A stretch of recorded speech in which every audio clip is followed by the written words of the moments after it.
നമസ്കാരം, PSCയുടെ യൂട്യൂബ് ചാനലിലേക്ക് ഏവർക്കും സ്വാഗതം. സുഹൃത്തുക്കളെ, നമ്മളിന്ന് നോക്കാൻ പോകുന്നത് നമ്മുടെ PSC ആവർത്തിച്ച് ചോദിക്കുന്ന 500 ചോദ്യോത്തരങ്ങളാണ്.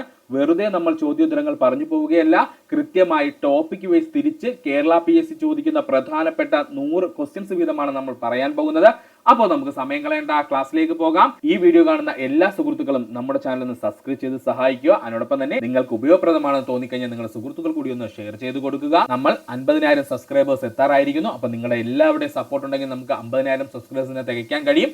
അപ്പൊ നമുക്ക് സമയം കളയണ്ട. ഇനി നമുക്ക് നോക്കുവാനുള്ളത് ഇന്ത്യൻ പുത്തൻ സാമ്പത്തിക നയം അഥവാ NEP 1991 ബന്ധപ്പെട്ടിട്ടുള്ള 100 പ്രീവിയസ് ക്വസ്റ്റ്യൻ ആണ്. ഇതിനകത്ത് ഇന്ത്യൻ സാമ്പത്തിക മേഖലയും കൂടെ നമ്മൾ ചേർത്തിട്ടുണ്ട്. അപ്പോൾ ഇന്ത്യൻ പുതിയ സാമ്പത്തിക നയം അഥവാ new economic policy of India 1991. ഇന്ത്യയുടെ പുതിയ സാമ്പത്തിക നയം ഔദ്യോഗികമായി പ്രഖ്യാപിച്ച വർഷം 1991. ഇന്ത്യയുടെ പുത്തൻ സാമ്പത്തിക നയം ഔദ്യോഗികമായി പ്രഖ്യാപിച്ച വർഷം 1991. പുത്തൻ സാമ്പത്തിക നയം പ്രഖ്യാപിക്കുമ്പോൾ ഇന്ത്യയുടെ പ്രധാനമന്ത്രി PV നരസിംഹറാവു. പുത്തൻ സാമ്പത്തിക നയം പ്രഖ്യാപിക്കുമ്പോൾ ഇന്ത്യയുടെ പ്രധാനമന്ത്രി ആരായിരുന്നു? PV നരസിംഹറാവു ആയിരുന്നു.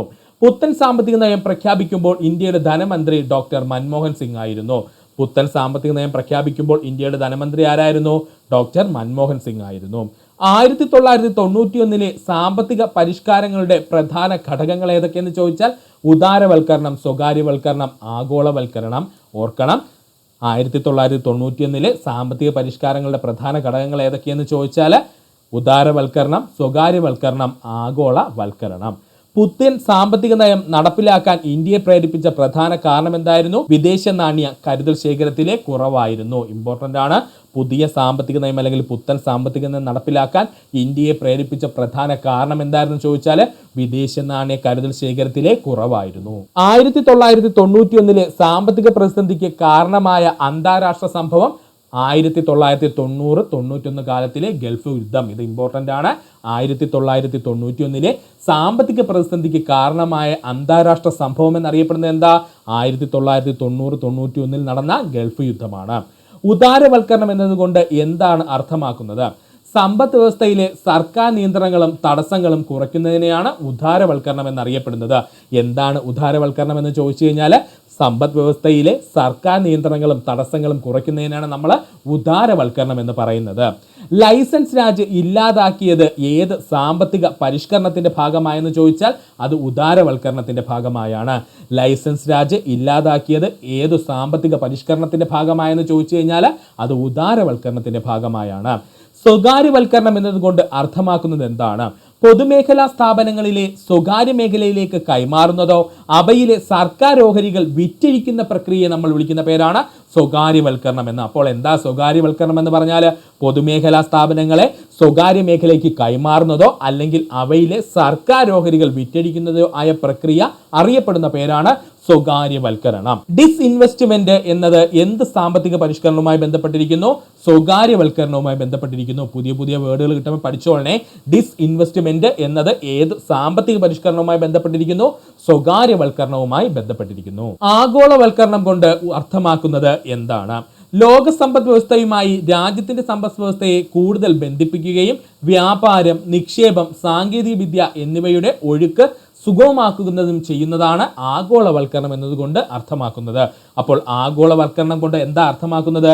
ലോക സമ്പദ് വ്യവസ്ഥയുമായി രാജ്യത്തിന്റെ സമ്പദ് വ്യവസ്ഥയെ കൂടുതൽ ബന്ധിപ്പിക്കുകയും വ്യാപാരം, നിക്ഷേപം, സാങ്കേതിക വിദ്യ എന്നിവയുടെ ഒഴുക്ക് സുഗമമാക്കുകയും ചെയ്യുന്നതിനെയാണ് ആഗോളവൽക്കരണം എന്ന് അറിയപ്പെടുന്നത്.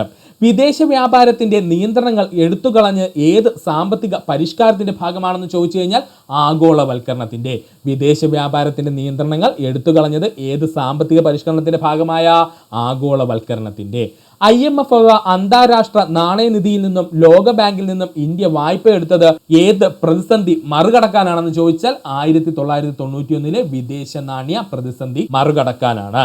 അപ്പോൾ IMF-ൽ നിന്നും ലോക ബാങ്കിൽ നിന്നും ഇന്ത്യ വായ്പ എടുത്തത് ഏത് പ്രതിസന്ധി മറികടക്കാനാണെന്ന് ചോദിച്ചാൽ 1991 വിദേശ നാണ്യ പ്രതിസന്ധി മറികടക്കുന്നതിനായി.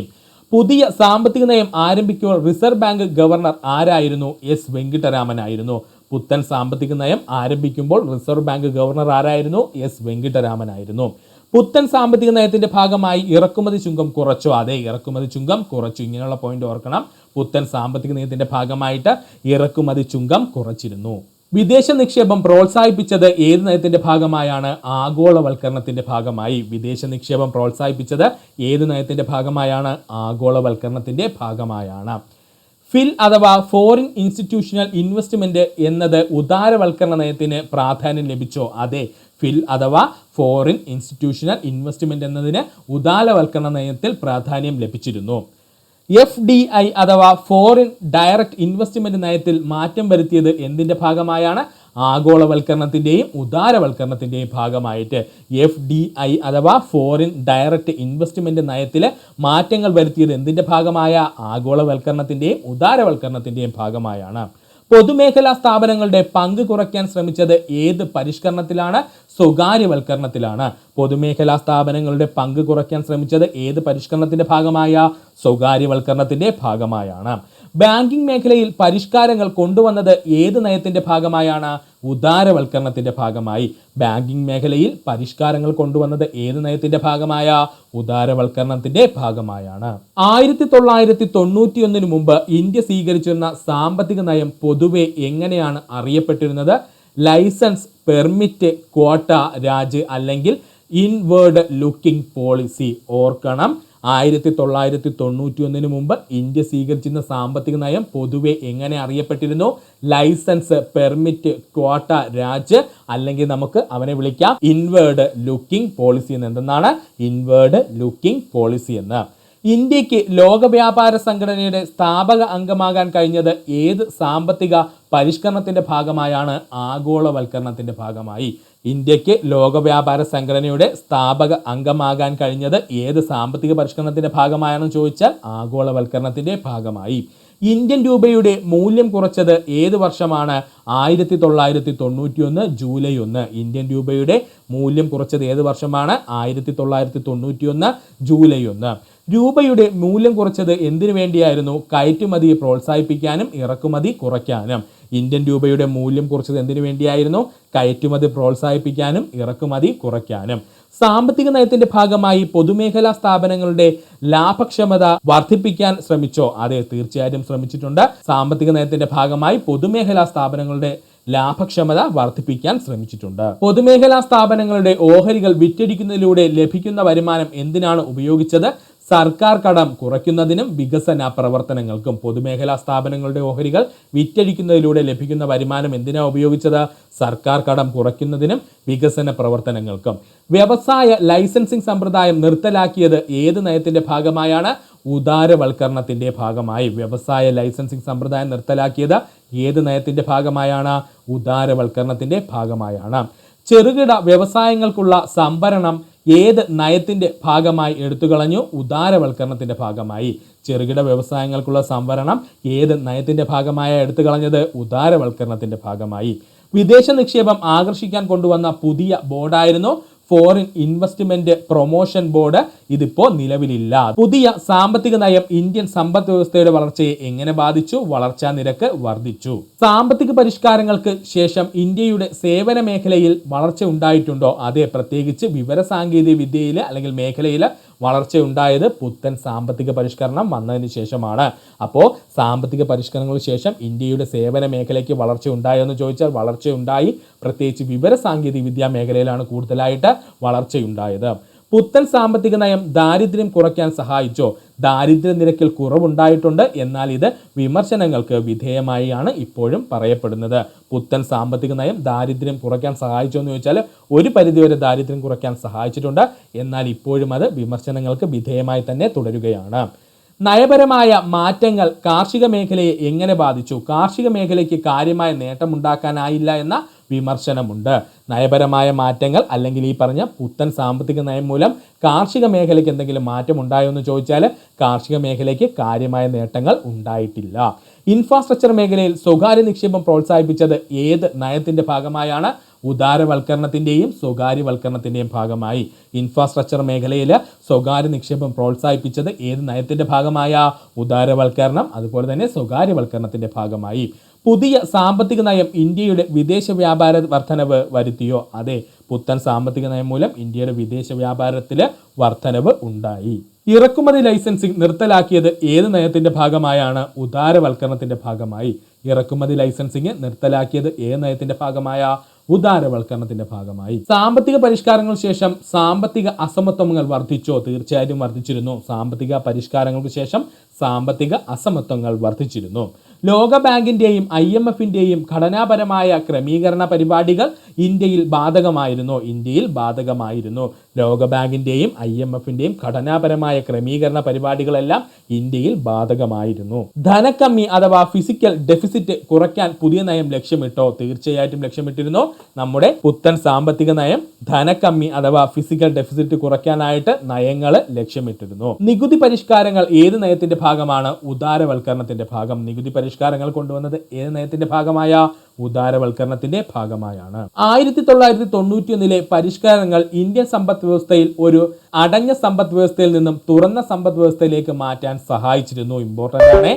1991 പരിഷ്കാരങ്ങൾ ഇന്ത്യൻ സമ്പദ് വ്യവസ്ഥയിലെ ഒരു അടഞ്ഞ സമ്പദ് വ്യവസ്ഥയിൽ നിന്നും തുറന്ന സമ്പദ് വ്യവസ്ഥയിലേക്ക് മാറ്റാൻ സഹായിച്ചു. പൊതുമേഖലാ സ്ഥാപനങ്ങളുടെ കാര്യക്ഷമത വർദ്ധിപ്പിക്കാൻ എന്തൊക്കെ നടപടികളാണ് സ്വീകരിച്ചതെന്ന് ചോദിച്ചാൽ സ്വയംഭരണം നൽകുക, ഓഹരികൾ വിറ്റഴിക്കുക തുടങ്ങിയവയായിരുന്നു. പൊതുമേഖലാ സ്ഥാപനങ്ങളുടെ കാര്യക്ഷമത വർദ്ധിപ്പിക്കാൻ വേണ്ടിയിട്ട് ന്യൂ എക്കണോമിക് പോളിസിയിൽ എന്തൊക്കെ നടപടികളാണ് സ്വീകരിച്ചത്? സ്വയംഭരണം നൽകുക, ഓഹരികൾ വിറ്റഴിക്കുക തുടങ്ങിയവയായിരുന്നു. ഇനി നമുക്ക് നോക്കുവാനുള്ളത് പുത്തൻ സാമ്പത്തിക നയം സ്വാധീനിച്ച വിവിധ മേഖലകൾ, അല്ലെങ്കിൽ പുത്തൻ സാമ്പത്തിക നയം വിവിധ മേഖലകൾ എങ്ങനെയാണ് സ്വാധീനിക്കപ്പെട്ടതെന്നാണ് നോക്കാൻ പോകുന്നത്. ഒരല്പം ഇമ്പോർട്ടൻ്റ് ആയിട്ടുള്ള മേഖലയാണ്. അതിനെ നമ്മൾ സെപ്പറേറ്റ് എടുത്ത് പഠിക്കാൻ പോവുകയാണ്. ശ്രദ്ധിക്കുക, പുത്തൻ സാമ്പത്തിക നയത്തിൻ്റെ സ്വാധീനം വിവിധ മേഖലകളിൽ. വ്യാവസായിക മേഖലയിൽ പുത്തൻ സാമ്പത്തിക നയം മൂലമുണ്ടായ വ്യത്യാസം അല്ലെങ്കിൽ അതുമൂലമുണ്ടായ സ്വാധീനം എന്തൊക്കെയാണെന്ന് നമുക്കൊന്ന് നോക്കാം.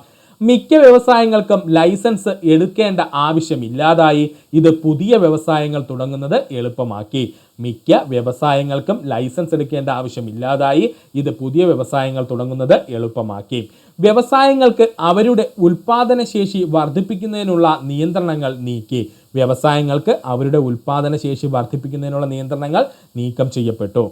ചില ഉൽപ്പന്നങ്ങൾ ചെറുകിട വ്യവസായികൾക്ക് മാത്രം സംഭരണം ചെയ്തിരുന്നത് പിൻവലിച്ചു. ഇത് വലിയ കമ്പനികൾക്ക് ഈ മേഖലയിൽ പ്രവേശിക്കാൻ വഴിയൊരുക്കി. ചില ഉൽപ്പന്നങ്ങൾ ചെറുകിട വ്യവസായികൾക്ക് മാത്രം സംഭരണം ചെയ്യുന്നത് പിൻവലിച്ചുകൊണ്ട് ഇത് വലിയ കമ്പനികൾക്ക് ഈ മേഖലയിലേക്ക് പ്രവേശിക്കുവാൻ വഴിയൊരുക്കി. വിദേശ കമ്പനികൾക്ക് ഇന്ത്യയിൽ വ്യവസായങ്ങൾ തുടങ്ങാനും നിലവിലുള്ളവയിൽ നിക്ഷേപിക്കുവാനുള്ള അവസരങ്ങളും വർദ്ധിപ്പിച്ചു. വിദേശ കമ്പനികൾക്ക് ഇന്ത്യയിൽ വ്യവസായങ്ങൾ തുടങ്ങുവാനും നിലവിലൊരു കമ്പനി ഉണ്ടെങ്കിൽ അതിൽ നിക്ഷേപിക്കുവാനുള്ള അവസരങ്ങൾ വർദ്ധിപ്പിച്ചു. ആഭ്യന്തര വ്യവസായങ്ങൾക്ക് വിദേശ ഉൽപ്പന്നങ്ങളുമായും കമ്പനികളുമായും മത്സരിക്കേണ്ടി വന്നു. ഇത് കാര്യക്ഷമത വർദ്ധിപ്പിക്കാൻ സഹായിച്ചു. എന്നാൽ ചില ആഭ്യന്തര വ്യവസായങ്ങൾക്ക് പിടിച്ചു നിൽക്കാൻ പ്രയാസമായി. ഇത് ഓർക്കണേ, ആഭ്യന്തര വ്യവസായങ്ങൾക്ക് വിദേശ ഉൽപ്പന്നങ്ങളുമായും കമ്പനികളുമായും മത്സരിക്കേണ്ടി വന്നു. ഇത് കാര്യക്ഷമത വർദ്ധിപ്പിക്കാൻ സഹായിച്ചുവെങ്കിലും ഒരു ഭാഗത്ത് എന്ത് ചെയ്തു? ആഭ്യന്തര വ്യവസായങ്ങളിൽ ചിലതിന് പിടിച്ചു നിൽക്കാൻ തന്നെ പ്രയാസമായി തീരുകയും ചെയ്തു. ഇനി കാർഷിക മേഖലയിൽ ന്യൂ എക്കണോമിക് പോളിസി എന്തൊക്കെ മാറ്റം വരുത്തിയെന്ന് നമുക്കൊന്ന് നോക്കാം. പുതിയ സാമ്പത്തിക നയം വ്യവസായ സേവന മേഖലകളാണ് കൂടുതൽ ശ്രദ്ധ കേന്ദ്രീകരിച്ചത്. കാർഷിക മേഖലയിൽ നേരിട്ടൊരു വലിയ പരിഷ്കാരങ്ങൾ ഉണ്ടായിട്ടില്ല. നമ്മൾ നേരത്തെ പറഞ്ഞിരുന്നു, പുതിയ സാമ്പത്തിക നയം വ്യവസായ സേവന മേഖലകളെയാണ് കൂടുതൽ ശ്രദ്ധ കേന്ദ്രീകരിച്ചത്. അതുകൊണ്ട് തന്നെ കാർഷിക മേഖലയിൽ നേരിട്ടൊരു വലിയ പരിഷ്കാരങ്ങൾ കൊണ്ടുവരാൻ എന്തിനു കഴിഞ്ഞില്ല? ന്യൂ എക്കണോമിക് പോളിസിക്ക് കഴിഞ്ഞില്ല. രാസവളങ്ങൾ, ജലം, വൈദ്യുതി എന്നിവയ്ക്കുള്ള സബ്സിഡി കുറയ്ക്കാൻ ശ്രമങ്ങൾ നടന്നു. ഇത് കർഷകരുടെ ചെലവ് വർദ്ധിപ്പിച്ചു. രാസവളങ്ങൾ, ജലം, വൈദ്യുതി എന്നിവയുടെ സബ്സിഡി കുറയ്ക്കാൻ ശ്രമങ്ങൾ നടന്നു. ഇത് കർഷകരുടെ ചെലവ് വർദ്ധിപ്പിച്ചു. കാർഷികോൽപ്പന്നങ്ങളുടെ കയറ്റുമതിക്കും ഇറക്കുമതിക്കുമുള്ള നിയന്ത്രണങ്ങൾ കുറച്ചത് അന്താരാഷ്ട്ര കമ്പോളത്തിലെ വില വ്യതിയാനങ്ങൾക്കും ഇന്ത്യൻ കർഷകരെ കൂടുതൽ വിധേയരാക്കി. കാർഷികോൽപ്പന്നങ്ങളുടെ കയറ്റുമതി ഇറക്കുമതിക്കുള്ള നിയന്ത്രണങ്ങൾ കുറച്ചത് അന്താരാഷ്ട്ര കമ്പോളത്തിലെ വില വ്യതിയാനങ്ങൾക്കും ഇന്ത്യൻ കർഷകരെ കൂടുതൽ വിധേയരാക്കി. കാർഷിക മേഖലയിൽ സ്വകാര്യ നിക്ഷേപം പ്രോത്സാഹിപ്പിക്കാൻ ശ്രമങ്ങളുണ്ടായി. കാർഷിക മേഖലയിലെ സ്വകാര്യ നിക്ഷേപം പ്രോത്സാഹിപ്പിക്കാൻ ശ്രമങ്ങളുണ്ടായി. നയങ്ങൾ നടപ്പിലാക്കിയതിനു ശേഷം വ്യാവസായിക സേവന മേഖലകളുടെ വളർച്ചയോടൊപ്പം കാർഷിക മേഖലയുടെ വളർച്ചാ നിരക്ക് പിടിച്ചു നിൽക്കാൻ കഴിഞ്ഞില്ലെന്ന് വിമർശനമുണ്ട്. അപ്പോൾ നയങ്ങൾ നടപ്പിലാക്കിയതിനു ശേഷം വ്യാവസായിക സേവന മേഖലകളുടെ വളർച്ചയ്ക്കൊപ്പം കാർഷിക മേഖലയുടെ വളർച്ചാ നിരക്ക് പിടിച്ചു നിൽക്കാൻ കഴിഞ്ഞില്ല. അത് ഒരു ഫാക്റ്റാണ്. ഇനി സേവന മേഖലയിൽ എന്തൊക്കെയാണ് ന്യൂ എക്കണോമിക് പോളിസി മൂലമുണ്ടായ മാറ്റങ്ങളെന്ന് നമുക്കൊന്ന് നോക്കാം. പുതിയ സാമ്പത്തിക നയം സേവന മേഖലയ്ക്ക് വലിയ ഉണർവ് നൽകി. പ്രത്യേകിച്ച് വിവരസാങ്കേതിക വിദ്യ, ബാങ്കിംഗ്, ഇൻഷുറൻസ്, ടെലികമ്മ്യൂണിക്കേഷൻ, വിദ്യാഭ്യാസം, ആരോഗ്യം തുടങ്ങിയ മേഖലകളിൽ വലിയ വളർച്ചയുണ്ടായി. അപ്പോൾ പുതിയ സാമ്പത്തിക നയം സേവന മേഖലയ്ക്ക് വലിയ ഉണർവ് നൽകി. പ്രത്യേകിച്ച് വിവരസാങ്കേതിക വിദ്യ, ബാങ്കിംഗ്, ഇൻഷുറൻസ്, ടെലികമ്മ്യൂണിക്കേഷൻ, വിദ്യാഭ്യാസം, ആരോഗ്യം തുടങ്ങിയ മേഖലകളിൽ വലിയ വളർച്ചയുണ്ടായി. ഈ മേഖലകളിൽ വിദേശ നിക്ഷേപം അനുവദിച്ചത് സേവനങ്ങളുടെ ഗുണനിലവാരം മെച്ചപ്പെടുത്താനും പുതിയ തൊഴിലവസരങ്ങൾ സൃഷ്ടിക്കാനും സഹായിച്ചു. സ്വകാര്യ കമ്പനികളുടെ കടന്നുവരവ് ടെലികമ്മ്യൂണിക്കേഷൻ രംഗത്ത് വലിയ വിപ്ലവം ഉണ്ടാക്കി. മൊബൈൽ ഫോണുകളുടെയും ഇന്റർനെറ്റിന്റെയും വ്യാപനം ത്വരിതപ്പെടുത്തി. സ്വകാര്യ ബാങ്കുകൾക്കും ഇൻഷുറൻസ് കമ്പനികൾക്കും അനുമതി നൽകിയത് ഈ മേഖലകളിൽ മത്സരം വർദ്ധിപ്പിക്കുകയും ഉപഭോക്താക്കൾക്ക് മെച്ചപ്പെട്ട സേവനങ്ങൾ ലഭ്യമാക്കുകയും ചെയ്തു. സ്വകാര്യ ബാങ്കുകൾക്കും സ്വകാര്യ ഇൻഷുറൻസ് കമ്പനികൾക്കും അനുമതി നൽകിയതോടുകൂടി ഈ മേഖലയിൽ മത്സരം വർദ്ധിക്കുകയും ഉപഭോക്താക്കൾക്ക് മെച്ചപ്പെട്ട സേവനങ്ങൾ ലഭ്യമാവുകയും ചെയ്തു. ഇനി നമുക്ക് നോക്കുവാനുള്ളത് ബാങ്കിംഗ് മേഖലയിൽ ന്യൂ എക്കണോമിക് പോളിസി മൂലം എന്തൊക്കെ മാറ്റങ്ങളാണ് വന്നതെന്നാണ്. ബാങ്കിംഗ് മേഖലയിലെ ന്യൂ എക്കണോമിക് പോളിസി മൂലമുണ്ടായ മാറ്റങ്ങൾ. സ്വകാര്യ ബാങ്കുകൾക്ക് പ്രവർത്തനാനുമതി നൽകി. ഇത് പൊതുമേഖലാ ബാങ്കുകൾക്ക് വലിയൊരു വെല്ലുവിളിയായി. സ്വകാര്യ ബാങ്കുകൾക്ക് പ്രവർത്തനാനുമതി നൽകിയത് പൊതുമേഖലാ ബാങ്കുകൾക്ക് വലിയ വെല്ലുവിളിയായി. കൂടുതൽ വിദേശ ബാങ്കുകൾ ഇന്ത്യയിൽ ശാഖകൾ തുറക്കാൻ അനുമതി ലഭിച്ചു. കൂടുതൽ വിദേശ ബാങ്കുകൾക്ക് ഇന്ത്യയിൽ ശാഖകൾ തുറക്കാൻ അനുമതി ലഭിച്ചു. മത്സരം വർദ്ധിച്ചതിനെ തുടർന്ന് ബാങ്കിംഗ് മേഖലയിൽ വലിയ തോതിലുള്ള കമ്പ്യൂട്ടർവൽക്കരണവും സാങ്കേതിക വിദ്യയുടെ ഉപയോഗവും ഉണ്ടായി. മത്സരം വർദ്ധിച്ചതിനെ തുടർന്ന് ബാങ്കിംഗ് മേഖലയിൽ വലിയ തോതിലുള്ള കമ്പ്യൂട്ടർവൽക്കരണവും സാങ്കേതിക വിദ്യയുടെ ഉപയോഗവും ഉണ്ടായി. ബാങ്കിംഗ് പ്രവർത്തനത്തിലെ പല നിയന്ത്രണങ്ങളും നീക്കം ചെയ്തു. മത്സരം വർദ്ധിച്ചതും വായ്പകൾ നൽകുന്നതിലെ വീഴ്ചകളും ബാങ്കിംഗ് മേഖലയിൽ നിഷ്ക്രിയ ആസ്തികൾ അഥവാ നോൺ പെർഫോമിംഗ് അസറ്റുകൾ വർദ്ധിക്കുന്നതിലേക്ക് നയിച്ചു. മത്സരം വർദ്ധിച്ചതും വായ്പകൾ നൽകുന്നതിലെ വീഴ്ചകളും ബാങ്കിംഗ് മേഖലയിൽ നിഷ്ക്രിയ ആസ്തികൾ അഥവാ നോൺ പെർഫോമിംഗ് അസറ്റുകൾ വർദ്ധിക്കുന്നതിന് കാരണമാകുകയും ചെയ്തു. ഇനി നമുക്ക് നോക്കുവാനുള്ളത് ധനനയത്തെ പറ്റിയാണ്. ഇമ്പോർട്ടൻ്റ് ആണ്. സർക്കാരിന്റെ പ്രധാന ലക്ഷ്യങ്ങളിലൊന്ന് ധനക്കമ്മി കുറയ്ക്കുക എന്നതായിരുന്നു. അതിനായി ചെലവ് കുറയ്ക്കുവാനും വരുമാനം വർദ്ധിപ്പിക്കാനും ശ്രമിച്ചു. സർക്കാരിന്റെ പ്രധാന ലക്ഷ്യങ്ങളിലൊന്ന് ധനക്കമ്മി കുറയ്ക്കുക എന്നതായിരുന്നു. ഇതിനായി ചെലവുകൾ കുറയ്ക്കുവാനും വരുമാനം വർദ്ധിപ്പിക്കുവാനും ശ്രമിച്ചു. പല സബ്സിഡികളും വെട്ടിക്കുറയ്ക്കുവാൻ ശ്രമിച്ചു. പൊതുമേഖലാ സ്ഥാപനങ്ങളുടെ ഓഹരികൾ വിറ്റഴിച്ച് ധനസമാഹരണം നടത്തി. പ്രത്യക്ഷ നികുതികളും പരോക്ഷ നികുതികളും ലഘൂകരിച്ച് നികുതി ഘടന ലളിതമാക്കി. കോർപ്പറേറ്റ് നികുതിയും വരുമാന നികുതിയും കുറച്ചു. പ്രത്യക്ഷ നികുതിയും പരോക്ഷ നികുതിയും ലഘൂകരിച്ചുകൊണ്ട് നികുതി ഘടന എളുപ്പമാക്കുകയും കോർപ്പറേറ്റ് നികുതിയും വരുമാന നികുതിയും കുറയ്ക്കുകയും ചെയ്തു. വിദേശ രാജ്യങ്ങളിൽ നിന്നും അന്താരാഷ്ട്ര ധനകാര്യ സ്ഥാപനങ്ങളിൽ നിന്നുമുള്ള വായ്പയെ ആശ്രയിക്കുന്നത് കുറയ്ക്കാൻ ശ്രമിച്ചു. വിദേശ രാജ്യങ്ങളിൽ നിന്നും അന്താരാഷ്ട്ര ധനകാര്യ സ്ഥാപനങ്ങളിൽ നിന്നുമുള്ള വായ്പയെ ആശ്രയിക്കുന്നത് കുറയ്ക്കാൻ ശ്രമിച്ചു. സർക്കാരിന്റെ സാമ്പത്തിക കാര്യങ്ങളിൽ കൂടുതൽ അച്ചടക്കം കൊണ്ടുവരാൻ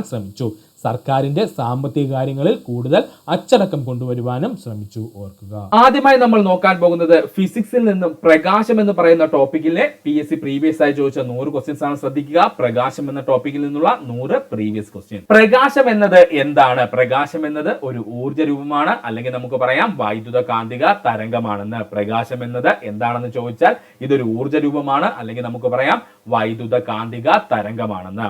പ്രകാശത്തെക്കുറിച്ചുള്ള പഠനം ഏത് പേരിലാണ് അറിയപ്പെടുന്നത്? ഒപ്റ്റിക്സ് എന്ന്. ഒപ്റ്റിക്സ് എന്ന്. പ്രകാശത്തിന് ശൂന്യതയിലൂടെ സഞ്ചരിക്കാൻ കഴിയുമോ? ശൂന്യതയിലൂടെ സഞ്ചരിക്കാൻ കഴിയുമെന്ന് മാത്രമല്ല, പ്രകാശത്തിന് ഏറ്റവും കൂടുതൽ വേഗതയുള്ളതും ശൂന്യതയിലാണ്. അപ്പോൾ പ്രകാശത്തിന് ശൂന്യതയിലൂടെ സഞ്ചരിക്കുവാൻ കഴിയുമോ എന്ന് ചോദിച്ചാൽ കഴിയും. അതുപോലെ തന്നെ പ്രകാശത്തിന് ഏറ്റവും കൂടുതൽ വേഗതയുള്ള മാധ്യമം എന്നറിയപ്പെടുന്നതും ഏതാ? ശൂന്യത തന്നെയാണ്. ശൂന്യതയിലെ പ്രകാശത്തിന്റെ വേഗത എത്രയാണ്? ഏകദേശം 3 × 10⁸ മീറ്റർ പെർ സെക്കൻഡ്, അല്ലെങ്കിൽ നമുക്ക് പറയാം 3 ലക്ഷം കിലോമീറ്റർ പെർ സെക്കൻഡ്. ശൂന്യതയിലെ പ്രകാശത്തിന്റെ വേഗത എത്രയാണ്? ഏകദേശം 3 × 10⁸ മീറ്റർ പെർ സെക്കൻഡ്, അല്ലെങ്കിൽ നമുക്ക് പറയാം 3 ലക്ഷം കിലോമീറ്റർ പെർ സെക്കൻഡ് ആണ്. പ്രകാശത്തിന് ഏറ്റവും കൂടുതൽ വേഗതയുള്ള മാധ്യമം ശൂന്യത അഥവാ വാക്വത്തിലൂടെയാണ്. നമ്മൾ ഓൾറെഡി പറഞ്ഞു കഴിഞ്ഞു. പ്രകാശത്തിന് ഏറ്റവും കൂടുതൽ വേഗതയുള്ള മാധ്യമം ഏതാ? ശൂന്യത അഥവാ വാക്വമാണ്. പ്രകാശത്തിന് ഏറ്റവും കുറഞ്ഞ വേഗതയുള്ള സാധാരണ മാധ്യമം എന്നറിയപ്പെടുന്നത് വജ്രമാണ്. പ്രകാശത്തിന് ഏറ്റവും കുറഞ്ഞ വേഗതയുള്ള സാധാരണ മാധ്യമം എന്നറിയപ്പെടുന്നത് വജ്രമാണ്. പ്രകാശത്തിന് തരംഗ സ്വഭാവവും കണികാ സ്വഭാവവും ഉണ്ട് എന്ന് പറയപ്പെടുന്ന സിദ്ധാന്തം പ്രകാശത്തിന്റെ ദ്വൈത സ്വഭാവം അഥവാ ഡ്യുവൽ നേച്ചർ ഓഫ് ലൈറ്റ് ആണ്. പ്രകാശത്തിന് തരംഗ സ്വഭാവവും കണികാ സ്വഭാവവും ഉണ്ട് എന്ന് പറയുന്ന സിദ്ധാന്തം ഏതാണ്? പ്രകാശത്തിന്റെ ദ്വൈത സ്വഭാവം അഥവാ ഡ്യുവൽ നേച്ചർ ഓഫ് ലൈറ്റ് ആണ്. പ്രകാശത്തിന്റെ കണികാ സിദ്ധാന്തം ആവിഷ്കരിച്ച ശാസ്ത്രജ്ഞൻ ഐസക് ന്യൂട്ടൺ. പ്രകാശത്തിന്റെ കണികാ സിദ്ധാന്തം ആവിഷ്കരിച്ച ശാസ്ത്രജ്ഞൻ ആരാ? ഐസക് ന്യൂട്ടൺ ആണ്. പ്രകാശത്തിന്റെ തരംഗ സിദ്ധാന്തം ആവിഷ്കരിച്ച ശാസ്ത്രജ്ഞൻ ക്രിസ്റ്റ്യൻ ഹൈഗൻസ് ആണ്. പ്രകാശത്തിന്റെ തരംഗ സിദ്ധാന്തം ആവിഷ്കരിച്ച ശാസ്ത്രജ്ഞൻ ആരാണ്? ക്രിസ്റ്റ്യൻ ഹൈഗൻസ് ആണ്. പ്രകാശ വൈദ്യുത പ്രഭാവം അഥവാ ഫോട്ടോ ഇലക്ട്രിക് ഇഫക്റ്റ് വിശദീകരിച്ച ശാസ്ത്രജ്ഞൻ ആൽബർട്ട് ഐൻസ്റ്റീൻ ആണ്. പ്രകാശ വൈദ്യുത പ്രഭാവം അഥവാ ഫോട്ടോ ഇലക്ട്രിക് ഇഫക്റ്റ് വിശദീകരിച്ച ശാസ്ത്രജ്ഞൻ ആരാണ്? ആൽബർട്ട് ഐൻസ്റ്റീൻ ആണ്. പ്രകാശ വൈദ്യുത പ്രഭാവത്തിന് നൊബേൽ സമ്മാനം ലഭിച്ചത് ആർക്കാണ്? ആൽബർട്ട് ഐൻസ്റ്റീന്. വർഷം 1921. പ്രകാശ വൈദ്യുത പ്രഭാവത്തിനെ പറ്റി പറഞ്ഞതിന് നൊബേൽ സമ്മാനം ലഭിച്ചത് ആർക്കാണ്? ആൽബർട്ട് ഐൻസ്റ്റീൻ ആണ്. വർഷം 1921. പ്രകാശം ഒരു പ്രതലത്തിൽ തട്ടി തിരിച്ചു വരുന്ന പ്രതിഭാസം അറിയപ്പെടുന്ന പേരാണ് പ്രതിഫലനം അഥവാ റിഫ്ലക്ഷൻ. പ്രകാശം ഒരു പ്രതലത്തിൽ തട്ടി തിരിച്ചു വരുന്ന പ്രതിഭാസം അറിയപ്പെടുന്ന പേരെന്താണ്? പ്രതിഫലനം അഥവാ റിഫ്ലക്ഷൻ എന്നാണ്. പ്രകാശം ഒരു മാധ്യമത്തിൽ നിന്ന് മറ്റൊരു മാധ്യമത്തിലേക്ക് കടക്കുമ്പോൾ അതിന്റെ പാതയ്ക്ക് വ്യതിയാനം സംഭവിക്കുന്നു. ഈ പ്രതിഭാസം അറിയപ്പെടുന്ന പേരാണ് അപവർത്തനം അഥവാ റിഫ്രാക്ഷൻ എന്ന്. പ്രകാശം ഒരു മാധ്യമത്തിൽ നിന്ന് മറ്റൊരു മാധ്യമത്തിലേക്ക് കടക്കുമ്പോൾ അതിന്റെ പാതയ്ക്ക് വ്യതിയാനം സംഭവിക്കുന്നു. ഈ പ്രതിഭാസം അറിയപ്പെടുന്ന പേരെന്താ? അപവർത്തനം അഥവാ റിഫ്രാക്ഷൻ എന്ന്. ഒരു പ്രിസത്തിലൂടെ പ്രകാശം കടന്നു പോകുമ്പോൾ ഘടകവർണ്ണങ്ങളായി വേർപിരിയുന്ന പ്രതിഭാസം അറിയപ്പെടുന്ന പേര് പ്രകീർണനം അഥവാ ഡിസ്പേർഷൻ എന്ന്. ഒരു പ്രിസത്തിലൂടെ പ്രകാശം കടന്നു പോകുമ്പോൾ ഘടകവർണ്ണങ്ങളായി വേർപിരിയുന്ന പ്രതിഭാസമാണ് പ്രകീർണനം അഥവാ ഡിസ്പേർഷൻ. മഴവില്ല് രൂപപ്പെടുന്നതിന് കാരണമായ പ്രധാന പ്രകാശ പ്രതിഭാസങ്ങളാണ് പ്രകീർണനം, പൂർണ്ണാന്തര പ്രതിഫലനം, അപവർത്തനം. മഴവില്ല് രൂപപ്പെടുന്നതിന് കാരണമായ പ്രധാന പ്രകാശ പ്രതിഭാസങ്ങളാണ് പ്രകീർണനം, പൂർണ്ണാനന്തര പ്രതിഫലനം, അപവർത്തനം. ആകാശം നീലയായി കാണാൻ കാരണം പ്രകാശത്തിന്റെ വിസരണം അഥവാ സ്കാറ്ററിംഗ് ഓഫ് ലൈറ്റ് ആണ്. ആകാശം നീലയായി കാണാൻ കാരണം പ്രകാശത്തിന്റെ വിസരണം അഥവാ സ്കാറ്ററിംഗ് ഓഫ് ലൈറ്റ് ആണ്. വിസരണം കണ്ടെത്തിയ ശാസ്ത്രജ്ഞൻ CV രാമനാണ്. പ്രകാശത്തിന്റെ വിസരണം കണ്ടെത്തിയ ശാസ്ത്രജ്ഞൻ ആരാ? CV രാമനാണ്. അതിനെയാണ് നമ്മൾ രാമൻ ഇഫക്റ്റ് അല്ലെങ്കിൽ രാമൻ പ്രഭാവം എന്ന് പറയുന്നത്. വിസരണവുമായി ബന്ധപ്പെട്ട റെയ്ലേസ് തത്വം ആവിഷ്കരിച്ചത് ആരാണ്? ലോർഡ് റെയ്ലിംഗ് ആണ്. ഓർക്കണേ, വിസരണവുമായി ബന്ധപ്പെട്ട റെയ്ലിംഗ് തത്വം അല്ലെങ്കിൽ റെയ്ലേസ് സ്കാറ്ററിംഗ് ആവിഷ്കരിച്ചത് ആരാണ്? ലോർഡ് റെയ്ലിംഗ് ആണ്. അപകട സൂചന നൽകാൻ ചുവപ്പ് നിറം ഉപയോഗിക്കുന്നതിന് കാരണം ചുവപ്പ് നിറത്തിന് വിസരണം കുറവാണ്, അതിനാൽ കൂടുതൽ ദൂരം സഞ്ചരിക്കും. അപകട സൂചന നൽകാൻ ചുവപ്പ് നിറം ഉപയോഗിക്കുന്നതിന് കാരണം എന്താ? ചുവപ്പ് നിറത്തിന് വിസരണം കുറവാണ്, അതിനാൽ കൂടുതൽ ദൂരം സഞ്ചരിക്കും. പ്രാഥമിക വർണ്ണങ്ങൾ എന്നറിയപ്പെടുന്നത് ചുവപ്പ്, പച്ച, നീല. പ്രാഥമിക വർണ്ണങ്ങൾ എന്നറിയപ്പെടുന്നത് ആരൊക്കെയാ? ചുവപ്പ്, പച്ച, നീല. ദ്വിതീയ വർണ്ണങ്ങൾ ഏതൊക്കെ? മഞ്ഞ, മജന്ത, സയാൻ. ദ്വിതീയ വർണ്ണങ്ങൾ ഏതൊക്കെയാണ്? മഞ്ഞ, മജന്ത, സയാൻ. 3 പ്രാഥമിക വർണ്ണങ്ങളും കൂടിച്ചേരുമ്പോൾ ലഭിക്കുന്ന നിറം വെളുപ്പ് അഥവാ സമന്വിത പ്രകാശം എന്ന് അറിയപ്പെടുന്നു. 3 പ്രാഥമിക വർണ്ണങ്ങളും കൂടിച്ചേരുമ്പോൾ ലഭിക്കുന്ന നിറം ഏതാ? വെളുപ്പാണ്, അല്ലെങ്കിൽ നമുക്ക് എന്തെന്ന് പറയാം? സമന്വിത പ്രകാശം എന്ന് പറയാം. ചുവപ്പ് നിറവും പച്ച നിറവും ചേരുമ്പോൾ നമുക്ക് ലഭിക്കുന്നത് മഞ്ഞ നിറമാണ്. അതായത് പ്രാഥമിക വർണ്ണങ്ങളായ ചുവപ്പും പച്ചയും ചേരുമ്പോൾ നമുക്ക് ഏത് നിറം ലഭിക്കും? മഞ്ഞ നിറം ലഭിക്കും.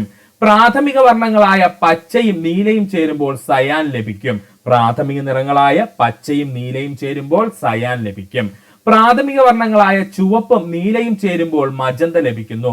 പ്രാഥമിക വർണ്ണങ്ങളായ ചുവപ്പും നീലയും ചേരുമ്പോൾ മജന്ത ലഭിക്കുന്നു. കണ്ണിന് ഏറ്റവും കൂടുതൽ സംവേദനക്ഷമതയുള്ള നിറം പച്ച. കണ്ണിന് ഏറ്റവും കൂടുതൽ സംവേദനക്ഷമതയുള്ള നിറം ഏതാണ്? പച്ചയാണ്. ഏറ്റവും കൂടുതൽ തരംഗദൈർഘ്യമുള്ള ദൃശ്യപ്രകാശം ചുവപ്പാണ്. ഏറ്റവും കൂടുതൽ തരംഗദൈർഘ്യമുള്ള ദൃശ്യപ്രകാശം ചുവപ്പാണ്. ഏറ്റവും കുറഞ്ഞ തരംഗദൈർഘ്യമുള്ള ദൃശ്യപ്രകാശം വയലറ്റ് ആണ്. ഏറ്റവും കുറഞ്ഞ തരംഗദൈർഘ്യമുള്ള ദൃശ്യപ്രകാശം വയലറ്റ് ആണ്. പ്രകാശവർണ്ണ രാജിയിൽ ഏറ്റവും കൂടുതൽ വ്യതിയാനം സംഭവിക്കുന്ന നിറം വയലറ്റ്. പ്രകാശവർണ്ണ രാജിയിൽ അഥവാ വിബ്ജിയോറ് ഏറ്റവും കൂടുതൽ വ്യതിയാനം സംഭവിക്കുന്ന നിറം ഏതാണ്? വയലറ്റ് ആണ്. പ്രകാശവർണ്ണ രാജി അഥവാ സ്പെക്ട്രത്തിൽ ഏറ്റവും കൂടുതൽ വ്യതിയാനം സംഭവിക്കുന്ന നിറം എന്നറിയപ്പെടുന്നത് വയലറ്റ് ആണ്.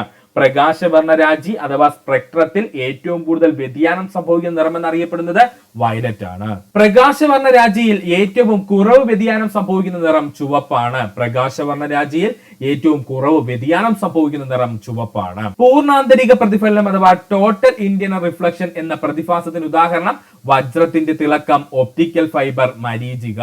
പൂർണ്ണാനന്തര പ്രതിഫലനം അഥവാ ടോട്ടൽ ഇന്ത്യൻ റിഫ്ലക്ഷൻ എന്ന പ്രതിഭാസത്തിന് ഉദാഹരണം ചോദിച്ചാൽ വജ്രത്തിന്റെ തിളക്കം, ഒപ്റ്റിക്കൽ ഫൈബർ, അതുപോലെ മരീചിക ഉണ്ടാകുന്നതിന് ഒരു കാരണം പൂർണ്ണാന്തര പ്രതിഫലനമാണ്. പ്രകാശം ഒരു നേർരേഖയിൽ സഞ്ചരിക്കുന്നു എന്ന് തെളിയിക്കുന്നത് ഏത് പ്രതിഭാസമാണ്?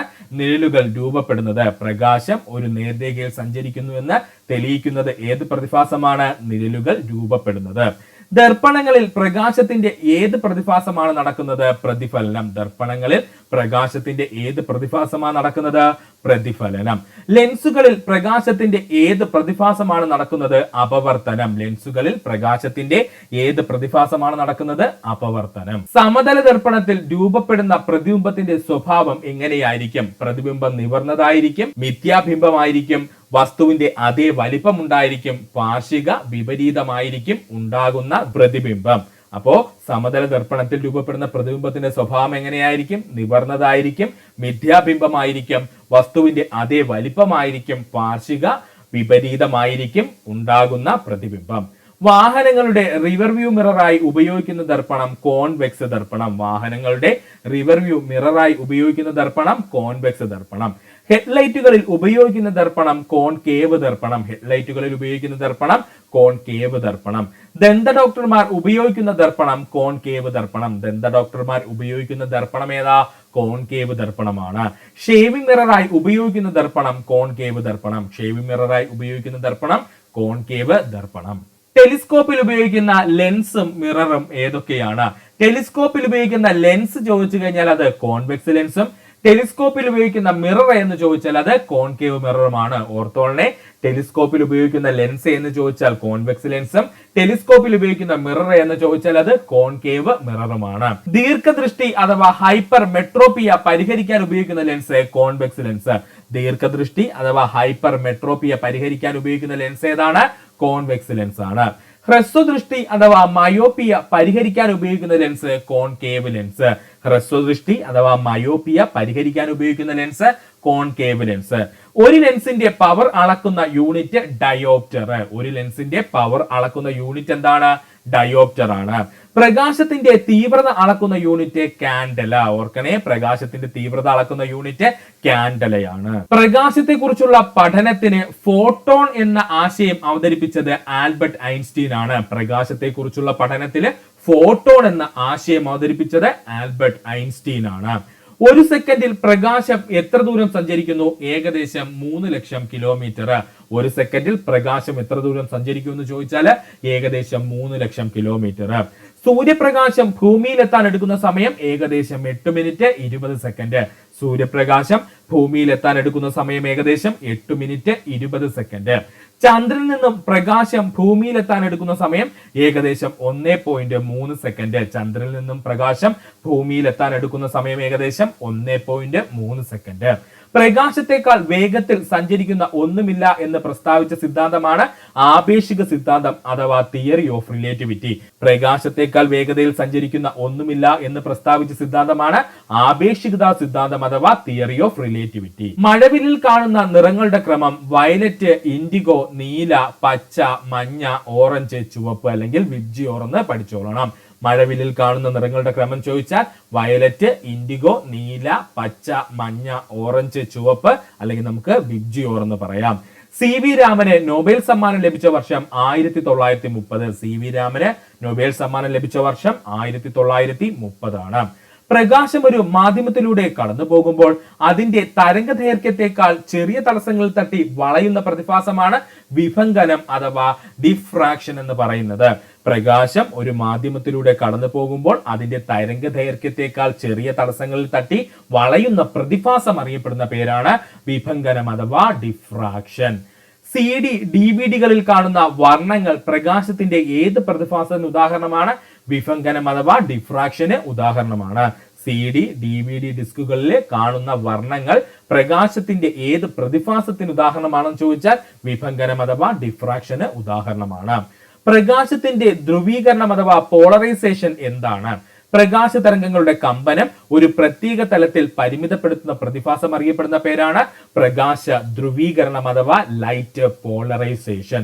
അപ്പോൾ പ്രകാശത്തിന്റെ ധ്രുവീകരണം അഥവാ ലൈറ്റ് പോളറൈസേഷൻ എന്തെന്ന് ചോദിച്ചാൽ പ്രകാശ തരംഗങ്ങളുടെ കമ്പനം ഒരു പ്രത്യേക തലത്തിലേക്ക് പരിമിതപ്പെടുത്തുന്ന പ്രതിഭാസം അറിയപ്പെടുന്ന പേരാണ് പ്രകാശത്തിന്റെ ധ്രുവീകരണം അഥവാ പോളറൈസേഷൻ. ത്രിമാന ചിത്രങ്ങൾ കാണാൻ ഉപയോഗിക്കുന്ന ഗ്ലാസുകളിൽ ഏത് പ്രകാശ പ്രതിഭാസമാണ് ഉപയോഗിക്കുന്നത്? ധ്രുവീകരണം അഥവാ പോളറൈസേഷൻ ആണ്. ഇമ്പോർട്ടന്റ് ആണ്, നല്ലൊരു ക്വസ്റ്റ്യൻ ആണ്. ത്രിമാന ചിത്രങ്ങൾ കാണാൻ ഉപയോഗിക്കുന്ന അല്ലെങ്കിൽ 3D കാണാൻ ഉപയോഗിക്കുന്ന ഗ്ലാസുകളിൽ ഏത് പ്രകാശ പ്രതിഭാസമാണ് ഉപയോഗിക്കുന്നത് ചോദിച്ചാൽ ധ്രുവീകരണമാണ് ഉപയോഗിക്കുന്നത് അല്ലെങ്കിൽ പോളറൈസേഷൻ ആണ് ഉപയോഗിക്കുന്നത്. ഫോട്ടോൺ എന്ന വാക്കിന്റെ അർത്ഥം പ്രകാശത്തിന്റെ കണികയെന്ന്. ഫോട്ടോൺ എന്ന വാക്കിന്റെ അർത്ഥം പ്രകാശത്തിന്റെ ഒരു കണികയെന്ന്. ഏറ്റവും കുറഞ്ഞ ഊർജമുള്ള ദൃശ്യപ്രകാശം ചുവപ്പാണ്. ഏറ്റവും കുറഞ്ഞ ഊർജമുള്ള ദൃശ്യപ്രകാശം ചുവപ്പാണ്. ഏറ്റവും കൂടുതൽ ഊർജമുള്ള ദൃശ്യപ്രകാശം വയലറ്റ് ആണ്. ഏറ്റവും കൂടുതൽ ഊർജമുള്ള ദൃശ്യപ്രകാശം വയലറ്റ് ആണ്. പ്രകാശത്തിന്റെ നിറം നിർണ്ണയിക്കുന്നത് എന്തിനെ ആശ്രയിച്ചാണ്? തരംഗ ദൈർഘ്യം അഥവാ വേവ് ലെങ്തിനെ ആശ്രയിച്ചാണ്. ഒരു പ്രകാശത്തിന്റെ നിറം നിർണ്ണയിക്കുന്നത് എന്തിനെ ആശ്രയിച്ചാണ്? തരംഗ ദൈർഘ്യം അഥവാ വേവ് ലെങ്തിനെ ആശ്രയിച്ചാണ്. മനുഷ്യന്റെ കണ്ണിന് കാണാൻ കഴിയുന്ന പ്രകാശത്തിന്റെ തരംഗ ദൈർഘ്യ പരിധി എന്ന് പറയുന്നത് ഏകദേശം 400 നാനോമീറ്റർ മുതൽ 700 നാനോമീറ്റർ വരെ. മനുഷ്യന് കണ്ണിന് കാണാൻ കഴിയുന്ന പ്രകാശത്തിന്റെ തരംഗ ദൈർഘ്യ പരിധി എന്ന് പറയുന്നത് 400 നാനോമീറ്റർ മുതൽ 700 നാനോമീറ്റർ വരെയാണ്. ഇൻഫ്രാറെഡ് രശ്മികൾ ദൃശ്യപ്രകാശത്തിന് മുകളിലാണോ താഴെയാണോ? താഴെയാണ്. കാരണം ഇൻഫ്രാറെഡിന് തരംഗ ദൈർഘ്യം കൂടുതലാണ്. ഓർത്തോളനെ, ഇൻഫ്രാറെഡ് രശ്മികൾ ദൃശ്യപ്രകാശത്തിന് മുകളിലാണോ താഴെയാണോ എന്ന് ചോദിച്ചാൽ താഴെയാണ്. കാരണം എന്താ? തരംഗ ദൈർഘ്യം കൂടുതലാണ്. അൾട്രാവയലറ്റ് രശ്മികൾ ദൃശ്യപ്രകാശത്തിന് മുകളിലാണോ താഴെയാണോ എന്ന് ചോദിച്ചാൽ മുകളിലാണ്. കാരണം എന്താ? തരംഗ ദൈർഘ്യം കുറവാണ്. അൾട്രാവയലറ്റ് രശ്മികൾ ദൃശ്യപ്രകാശത്തിന് മുകളിലാണോ താഴെയാണോ എന്ന് ചോദിച്ചാൽ മുകളിലാണ്. കാരണം എന്താണ്? തരംഗ ദൈർഘ്യം കുറവാണ്. എക്സ്റേ, ഗാമാറേ തുടങ്ങിയ പ്രകാശത്തിന്റെ ഏത് വിഭാഗത്തിൽ പെടുന്നു? വൈദ്യുത കാന്തിക സ്പെക്ട്രത്തിൽ വരുന്നു. എക്സ്റേ, ഗാമാറേ തുടങ്ങിയ പ്രകാശത്തിന്റെ ഏത് വിഭാഗത്തിൽ പെടുന്നവയാവാ? വൈദ്യുത കാന്തിക സ്പെക്ട്രം അഥവാ ഇലക്ട്രോ മാഗ്നറ്റിക് സ്പെക്ട്രത്തിനകത്ത് വരുന്നതാണ്. ദർപ്പണങ്ങളിൽ മുഖം കാണാൻ കഴിയുന്നതിന് കാരണം പ്രകാശത്തിന്റെ പ്രതിഫലനം എന്ന പ്രതിഭാസം. ദർപ്പണങ്ങളിൽ മുഖം കാണാൻ കഴിയുന്നതിന് കാരണം പ്രകാശത്തിന്റെ പ്രതിഫലനം എന്ന പ്രതിഭാസമാണ്. വെള്ളത്തിനടിയിൽ ഒരു വസ്തു യഥാർത്ഥ സ്ഥാനത്ത് നിന്നും മാറിയതായി തോന്നാൻ കാരണം അപവർത്തനം. വെള്ളത്തിനടിയിലെ വസ്തുക്കൾ യഥാർത്ഥ സ്ഥാനത്ത് നിന്നും മാറിയതായി തോന്നാൻ കാരണം എന്താ? അപവർത്തനമാണ്. ഒരു വസ്തുവിന്റെ നിറം എങ്ങനെയാണ് നാം തിരിച്ചറിയുന്നത്? ആ വസ്തു പ്രതിഫലിപ്പിക്കുന്ന പ്രകാശത്തിന്റെ നിറം കാരണം. ഒരു വസ്തുവിന്റെ നിറം നമ്മൾ എങ്ങനെയാ തിരിച്ചറിയുന്നതെന്ന് ചോദിച്ചാൽ ആ വസ്തു പ്രതിഫലിപ്പിക്കുന്ന പ്രകാശത്തിന്റെ നിറം കാരണമാണ് ആ വസ്തുവിന്റെ നിറം നമുക്ക് മനസ്സിലാകുന്നത്. കറുത്ത വസ്തു എല്ലാ നിറങ്ങളെയും എന്തു ചെയ്യുന്നു? ആഗിരണം ചെയ്യുന്നു. കറുത്ത വസ്തു എല്ലാ നിറങ്ങളെയും ആഗിരണം ചെയ്യുന്നു. വെളുത്ത വസ്തു എല്ലാ നിറങ്ങളെയും പ്രതിഫലിപ്പിക്കുന്നു. വെളുത്ത വസ്തു എല്ലാ നിറങ്ങളെയും പ്രതിഫലിപ്പിക്കുന്നു. പ്രകാശത്തിന്റെ വേഗത ആദ്യമായി കണക്കാക്കിയ ശാസ്ത്രജ്ഞൻ ഒലെ റോമർ ആണ്. പ്രകാശത്തിന്റെ വേഗത ആദ്യമായി കണക്കാക്കിയ ശാസ്ത്രജ്ഞൻ ഒലെ റോമർ ആണ്. പ്രകാശത്തിന് ഏറ്റവും കൂടുതൽ അപവർത്തനം സംഭവിക്കുന്ന നിറം വയലറ്റ് നിറം. പ്രകാശത്തില് ഏറ്റവും കൂടുതൽ അപവർത്തനം സംഭവിക്കുന്ന നിറം ഏതാ? വയലറ്റ് നിറമാണ്. ഒരു പ്രകാശവർഷം എന്നാൽ എന്ത്? പ്രകാശം ഒരു വർഷം കൊണ്ട് സഞ്ചരിക്കുന്ന ദൂരത്തെയാണ് നമ്മൾ ഒരു പ്രകാശവർഷം അഥവാ ലൈറ്റ് ഇയർ എന്ന് പറയുന്നത്. ഒരു പ്രകാശവർഷം എന്നാൽ എന്തെന്ന് ചോദിച്ചാൽ പ്രകാശം ഒരു വർഷം കൊണ്ട് സഞ്ചരിക്കുന്ന ദൂരത്തെയാണ് നമ്മൾ പ്രകാശവർഷം അഥവാ ലൈറ്റ് ഇയർ എന്ന് പറയുന്നത്. ഒരു ലൂമൻ എന്തിന്റെ യൂണിറ്റ് ആണ്? പ്രകാശത്തിന്റെ ഫ്ലക്സ് അഥവാ ലൂമിനസ് ഫ്ലക്സിന്റെ യൂണിറ്റ് ആണ് ഒരു ലൂമൻ എന്ന് പറയുന്നത്. അപ്പോൾ ഒരു ലൂമൻ എന്നത് എന്തിനെ സൂചിപ്പിക്കുന്നു? പ്രകാശത്തിന്റെ ഫ്ലക്സ് അഥവാ ലൂമിനസ് ഫ്ലക്സിനെ സൂചിപ്പിക്കുന്നു. റെറ്റിനയിൽ രൂപപ്പെടുന്ന പ്രതിബിംബത്തിന്റെ സ്വഭാവം യഥാർത്ഥതും തലകീഴായതും ചെറുതുമായിരിക്കും. ഇമ്പോർട്ടന്റ് ആണ്. നമ്മുടെ കണ്ണിലെ റെറ്റിനയിൽ രൂപപ്പെടുന്ന പ്രതിബിംബത്തിന്റെ സ്വഭാവം എന്താ? യഥാർത്ഥതായിരിക്കും, തലകീഴായിരിക്കും, അതുപോലെ തന്നെ ചെറുതുമായിരിക്കും. കണ്ണിലേക്ക് പ്രകാശം പ്രവേശിക്കുന്ന ഭാഗം കണ്ണിന്റെ കോർണിയയിലൂടെ. കണ്ണിലേക്ക് പ്രകാശം പ്രവേശിക്കുന്ന ഭാഗം ഏതാ? കണ്ണിന്റെ കോർണിയയിലൂടെ. പ്രകാശത്തെ നിയന്ത്രിക്കുന്ന കണ്ണിലെ ഭാഗം ഐറിസ് ആണ്. പ്രകാശത്തെ നിയന്ത്രിക്കുന്ന കണ്ണിലെ ഭാഗം ഐറിസ് ആണ്. പ്രകാശത്തെ ലെൻസിലേക്ക് കടത്തിവിടുന്ന ഭാഗം പ്യൂപ്പിൾ ആണ്. പ്രകാശത്തെ ലെൻസിലേക്ക് കടത്തിവിടുന്ന ഭാഗം പ്യൂപ്പിൾ ആണ്. പ്രകാശത്തിന്റെ വേഗത സി എന്ന അക്ഷരം കൊണ്ട് സൂചിപ്പിച്ചത് ആൽബർട്ട് ഐൻസ്റ്റീൻ ആണ്. പ്രകാശത്തിന്റെ വേഗത സി എന്ന അക്ഷരം കൊണ്ട് സൂചിപ്പിച്ചത് ആരാ? ആൽബർട്ട് ഐൻസ്റ്റീൻ ആണ്. പ്രകാശത്തിന് ഏറ്റവും വേഗത കുറഞ്ഞ മാധ്യമങ്ങളിലൊന്നാണ് വജ്രം. കാരണം എന്താ? വജ്രത്തിന്റെ അപവർത്തനാങ്കം കൂടുതലായതിനാലാണ്. ശ്രദ്ധിച്ചോളനെ, പ്രകാശത്തിന് ഏറ്റവും വേഗത കുറഞ്ഞ മാധ്യമങ്ങളിൽ ഒന്ന് എന്ന് ചോദിച്ചാൽ പ്രധാനപ്പെട്ട മാധ്യമം വജ്രമാണ്. വജ്രത്തിലൂടെ പ്രകാശത്തിന്റെ വേഗത കുറയാൻ കാരണം അപവർത്തനാങ്കം കൂടുതലാണ്. ആർക്ക്? വജ്രത്തിന്. മൈക്രോസ്കോപ്പിൽ ഉപയോഗിക്കുന്ന ലെൻസുകളാണ് കോൺവെക്സ് ലെൻസുകൾ. മൈക്രോസ്കോപ്പിന്റെ നിർമ്മാണത്തിന് ഉപയോഗിക്കുന്ന ലെൻസുകൾ ഏതാ? കോൺവെക്സ് ലെൻസുകളാണ്. സൂര്യഗ്രഹണ സമയത്ത് സൂര്യനെ നോക്കുന്നത് അപകടകരമാവാൻ കാരണം എന്താണ്? സൂര്യനിൽ നിന്നുള്ള അൾട്രാവയലറ്റ് രശ്മികൾ കണ്ണിന് കേടുപാട് വരുത്തും. അതുകൊണ്ടാണ് സൂര്യഗ്രഹണ സമയത്ത് സൂര്യനെ നോക്കുന്നത് അപകടകരമാണ് എന്ന് പറയാൻ കാരണം എന്താ? സൂര്യനിൽ നിന്നുള്ള അൾട്രാവയലറ്റ് രശ്മികൾ കണ്ണിന് കേടുപാടുകൾ വരുത്തുന്നത് കൊണ്ടാണ്. ലെൻസുകൾ നിർമ്മിക്കാൻ ഉപയോഗിക്കുന്ന ഗ്ലാസ് ഫ്ലിന്റ് ഗ്ലാസ്. ലെൻസുകൾ നിർമ്മിക്കാൻ ഉപയോഗിക്കുന്ന ഗ്ലാസ് ഏതാ? Flint glass. റോഡ് അപകടങ്ങൾ ഒഴിവാക്കാൻ വാഹനങ്ങളിൽ റിവർവ്യൂ മിററായി കോൺവെക്സ് ദർപ്പണങ്ങൾ ഉപയോഗിക്കുന്നത് എന്തുകൊണ്ട്? കൂടുതൽ കാഴ്ചാപരിധി നൽകുന്നു, അല്ലെങ്കിൽ വൈൽഡ് ഫീൽഡ് ഓഫ് വ്യൂ നൽകുന്നത് കൊണ്ട്. റോഡ് അപകടങ്ങൾ ഒഴിവാക്കാൻ വാഹനങ്ങളിൽ റിവർവ്യൂ മിററായി കോൺവെക്സ് ദർപ്പണം ഉപയോഗിക്കുന്നതിന് കാരണം എന്താണ്? കൂടുതൽ കാഴ്ചാപരിധി നൽകുന്നു, അഥവാ വൈൽഡ് ഫീൽഡ് ഓഫ് വ്യൂ നൽകുന്നത് കൊണ്ട്. ഒപ്റ്റിക്കൽ ഫൈബർ എന്തിന്റെ പ്രവർത്തനത്തെ അടിസ്ഥാനമാക്കിയുള്ളതാണ്? പൂർണ്ണാന്തരിക പ്രതിഫലനം അഥവാ total internal reflection. Optical fibre എന്തിന്റെ പ്രവർത്തനത്തെ അടിസ്ഥാനമാക്കിയുള്ളതാണ്? പൂർണ്ണാന്തരിക പ്രതിഫലനം അഥവാ ടോട്ടൽ ഇന്റേണൽ റിഫ്ലക്ഷൻ. ട്രാഫിക് ലൈറ്റുകളിൽ സാധാരണയായി ഉപയോഗിക്കുന്ന നിറങ്ങൾ ചുവപ്പ്, മഞ്ഞ, പച്ച. ട്രാഫിക് ലൈറ്റുകളിൽ സാധാരണയായി ഉപയോഗിക്കുന്ന നിറങ്ങൾ ഏതൊക്കെയാ? ചുവപ്പ്, മഞ്ഞ, പച്ച. സൂര്യൻ ഉദിക്കുമ്പോഴും അസ്തമിക്കുമ്പോഴും ചുവപ്പ് നിറത്തിൽ കാണാൻ കാരണം പ്രകാശത്തിന്റെ വിസരണമാണ്. കൃത്യമായി പറഞ്ഞു കഴിഞ്ഞാല് തരംഗദൈർഘ്യം കുറഞ്ഞ നീല നിറത്തിന് വിസരണം സംഭവിച്ചു പോവുകയും എന്നാൽ തരംഗദൈർഘ്യം കൂടിയ ചുവപ്പ് നിറം വിസരണം സംഭവിക്കാതെ നേരെ നമ്മുടെ കണ്ണുകളിൽ എത്തുന്നത് കൊണ്ടാണ് സൂര്യൻ ഉദിക്കുമ്പോഴും സൂര്യൻ അസ്തമിക്കുമ്പോഴും നമ്മുടെ അന്തരീക്ഷം ചുവപ്പ് നിറത്തിൽ കാണാൻ കാരണം. അപ്പോൾ സൂര്യൻ ഉദിക്കുമ്പോഴും സൂര്യൻ അസ്തമിക്കുമ്പോഴും നമ്മുടെ ചക്രവാളം ചുവപ്പ് നിറത്തിൽ കാണാൻ കാരണം എന്താണ്? പ്രകാശത്തിന്റെ വിസരണമാണ് അവിടെ സംഭവിക്കുന്നത്. എന്താണെന്ന് കൃത്യമായി പറഞ്ഞാൽ തരംഗദൈർഘ്യം കുറഞ്ഞ നീല നിറം വിസരണം സംഭവിച്ചു പോവുകയും എന്നാൽ തരംഗദൈർഘ്യം കൂടിയ ചുവപ്പ് നിറത്തിന് വിസരണം സംഭവിക്കാതെ നമ്മുടെ കണ്ണുകളിലേക്ക് എത്തുമ്പോഴാണ് നമ്മൾ ചക്രവാളം ചുവപ്പ് നിറത്തിൽ കാണുന്നത്. ഭൂമിയിൽ അന്തരീക്ഷം ഇല്ലായിരുന്നെങ്കിൽ ആകാശത്തിന്റെ നിറം എന്തായിരിക്കും? കറുപ്പ് നിറം. ഭൂമിയിൽ അന്തരീക്ഷം ഇല്ലായിരുന്നെങ്കിൽ ആകാശത്തിന്റെ നിറം എന്തായിരുന്നനെ? കറുപ്പ് നിറമായിരുന്നനെ. ഇങ്ങനെ ഒരു ചോദ്യം കൂടി ഇവിടെ പ്രതീക്ഷിക്കാം. ചന്ദ്രന്റെ ആകാശം കറുപ്പ് നിറത്തിൽ കാണാൻ കാരണം അന്തരീക്ഷം ഇല്ലാത്തത് കൊണ്ട്. ഓക്കെയാണ്. പ്രകാശത്തെ ഒരു പ്രത്യേക ദിശയിലേക്ക് മാത്രം അയക്കാൻ സഹായിക്കുന്ന ഉപകരണമാണ് ലേസർ അഥവാ light amplification and stimulated emission of radiation. ഓർക്കണേ, പ്രകാശത്തെ ഒരു പ്രത്യേക ദിശയിലേക്ക് മാത്രം അയക്കാൻ സഹായിക്കുന്ന ഉപകരണം ഏതാണ്? ലേസർ ആണ്, അഥവാ light amplification by stimulated emission of radiation. ഇത് പഠിച്ചോളണേ. ലേസറിന്റെ പൂർണ്ണരൂപം എന്താ? Light amplification by stimulated emission of radiation. പ്രകാശരശ്മികളുടെ ഒരു കൂട്ടത്തെ എന്ത് പറയുന്നു? ബീം ഓഫ് ലൈറ്റ് എന്നറിയപ്പെടുന്നു. പ്രകാശരശ്മികളുടെ ഒരു കൂട്ടത്തെ എന്ത് പേരിൽ അറിയപ്പെടുന്നത്? ബീം ഓഫ് ലൈറ്റ് എന്നറിയപ്പെടുന്നു. വസ്തുക്കളെ കാണാൻ നമ്മളെ സഹായിക്കുന്നത് എന്താണ്? പ്രകാശമാണ്. വസ്തുക്കളെ കാണാൻ നമ്മളെ സഹായിക്കുന്നത് ആരാണ്? പ്രകാശമാണ്. പ്രകാശത്തെ ഒരു മാധ്യമത്തിലൂടെ കടത്തിവിടുമ്പോൾ അതിന്റെ വേഗത കുറയുന്നതിന് കാരണം മാധ്യമത്തിന്റെ അപവർത്തനാങ്കം കൂടിയതിനാൽ. പ്രകാശത്തിനെ ഒരു മാധ്യമത്തിലൂടെ കടത്തിവിടുമ്പോൾ അതിന്റെ വേഗത കുറയുന്നുവെങ്കിൽ അതിന് കാരണം എന്താണ്? ആ മാധ്യമത്തിന്റെ അപവർത്തനാങ്കം അഥവാ റിഫ്ലക്റ്റീവ് ഇൻഡെക്സ് കൂടുതലായതിനാലാണ്. ഒരേ തരംഗദൈർഘ്യമുള്ള പ്രകാശത്തെ എന്തു പറയുന്നു? ഏകവർണ്ണ പ്രകാശം അഥവാ മോണോക്രോമാറ്റിക് ലൈറ്റ് എന്ന് പറയുന്നു. ഒരേ തരംഗദൈർഘ്യമുള്ള പ്രകാശത്തെ എന്തു പേരിൽ അറിയപ്പെടുന്നത്? ഏകവർണ്ണ പ്രകാശം അഥവാ മോണോക്രോമാറ്റിക് ലൈറ്റ് എന്ന് പറയുന്നു. വ്യത്യസ്ത വർണ്ണങ്ങൾ ചേരുമ്പോൾ വെളുപ്പ് ലഭിക്കുന്നതിന് കാരണം സങ്കലന വർണ്ണങ്ങളാണ്. ഓർത്തോളണം, വ്യത്യസ്ത വർണ്ണങ്ങൾ ചേരുമ്പോൾ വെളുപ്പ് ലഭിക്കുന്നതിന് കാരണം എന്താണ്? സങ്കലന വർണ്ണങ്ങളാണ്. പ്രിന്റിങ്ങിന് ഉപയോഗിക്കുന്ന പ്രാഥമിക വർണ്ണങ്ങൾ സയാൻ, മജന്ത, മഞ്ഞ എന്നിവയാണ്.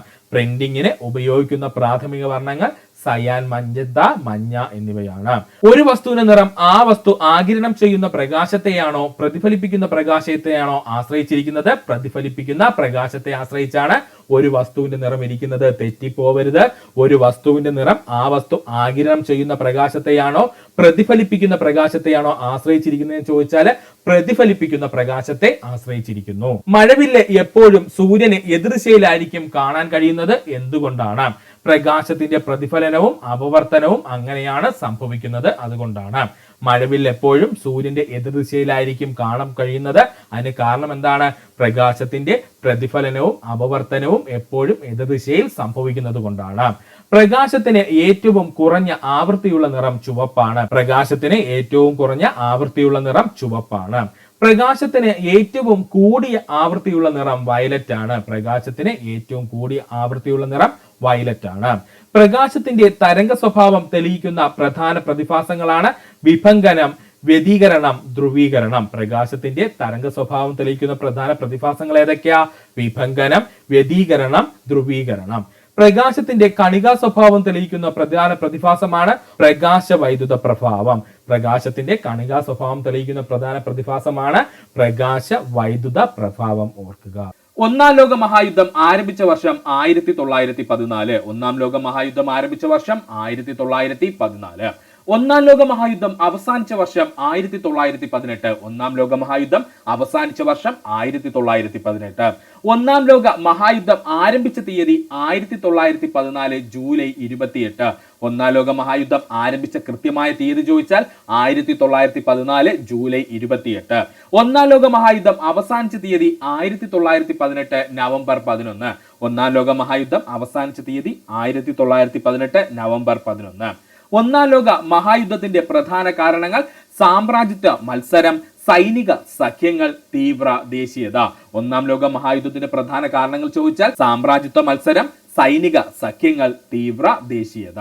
ഒന്നാം ലോക മഹായുദ്ധത്തിന് പെട്ടെന്നുണ്ടായ കാരണം ചോദിച്ചു കഴിഞ്ഞാൽ ഓസ്ട്രിയൻ കിരീടാവകാശി ആർച്ച് ഡ്യൂക്ക് ഫ്രാൻസിസ് ഫെർഡിനാൻഡിനെയും ഭാര്യയെയും സെർബിയൻ യുവാവായ ഗ്രാവിലോ പ്രിൻസിപ്പ് വധിച്ചത്. ഓർക്കണേ, ഒന്നാം ലോക മഹായുദ്ധത്തിന്റെ പെട്ടെന്നുള്ള കാരണം എന്തെന്ന് ചോദിച്ചാൽ ഓസ്ട്രിയൻ കിരീടാവകാശിയായിട്ടുള്ള ആർച്ച് ഡ്യൂക്ക് ഫ്രാൻസിസ് ഫെർഡിനാൻഡിനെയും ഭാര്യയെയും സെർബിയൻ യുവാവായിട്ടുള്ള ഗ്രാവിലോ പ്രിൻസിപ്പ് വധിച്ചത്.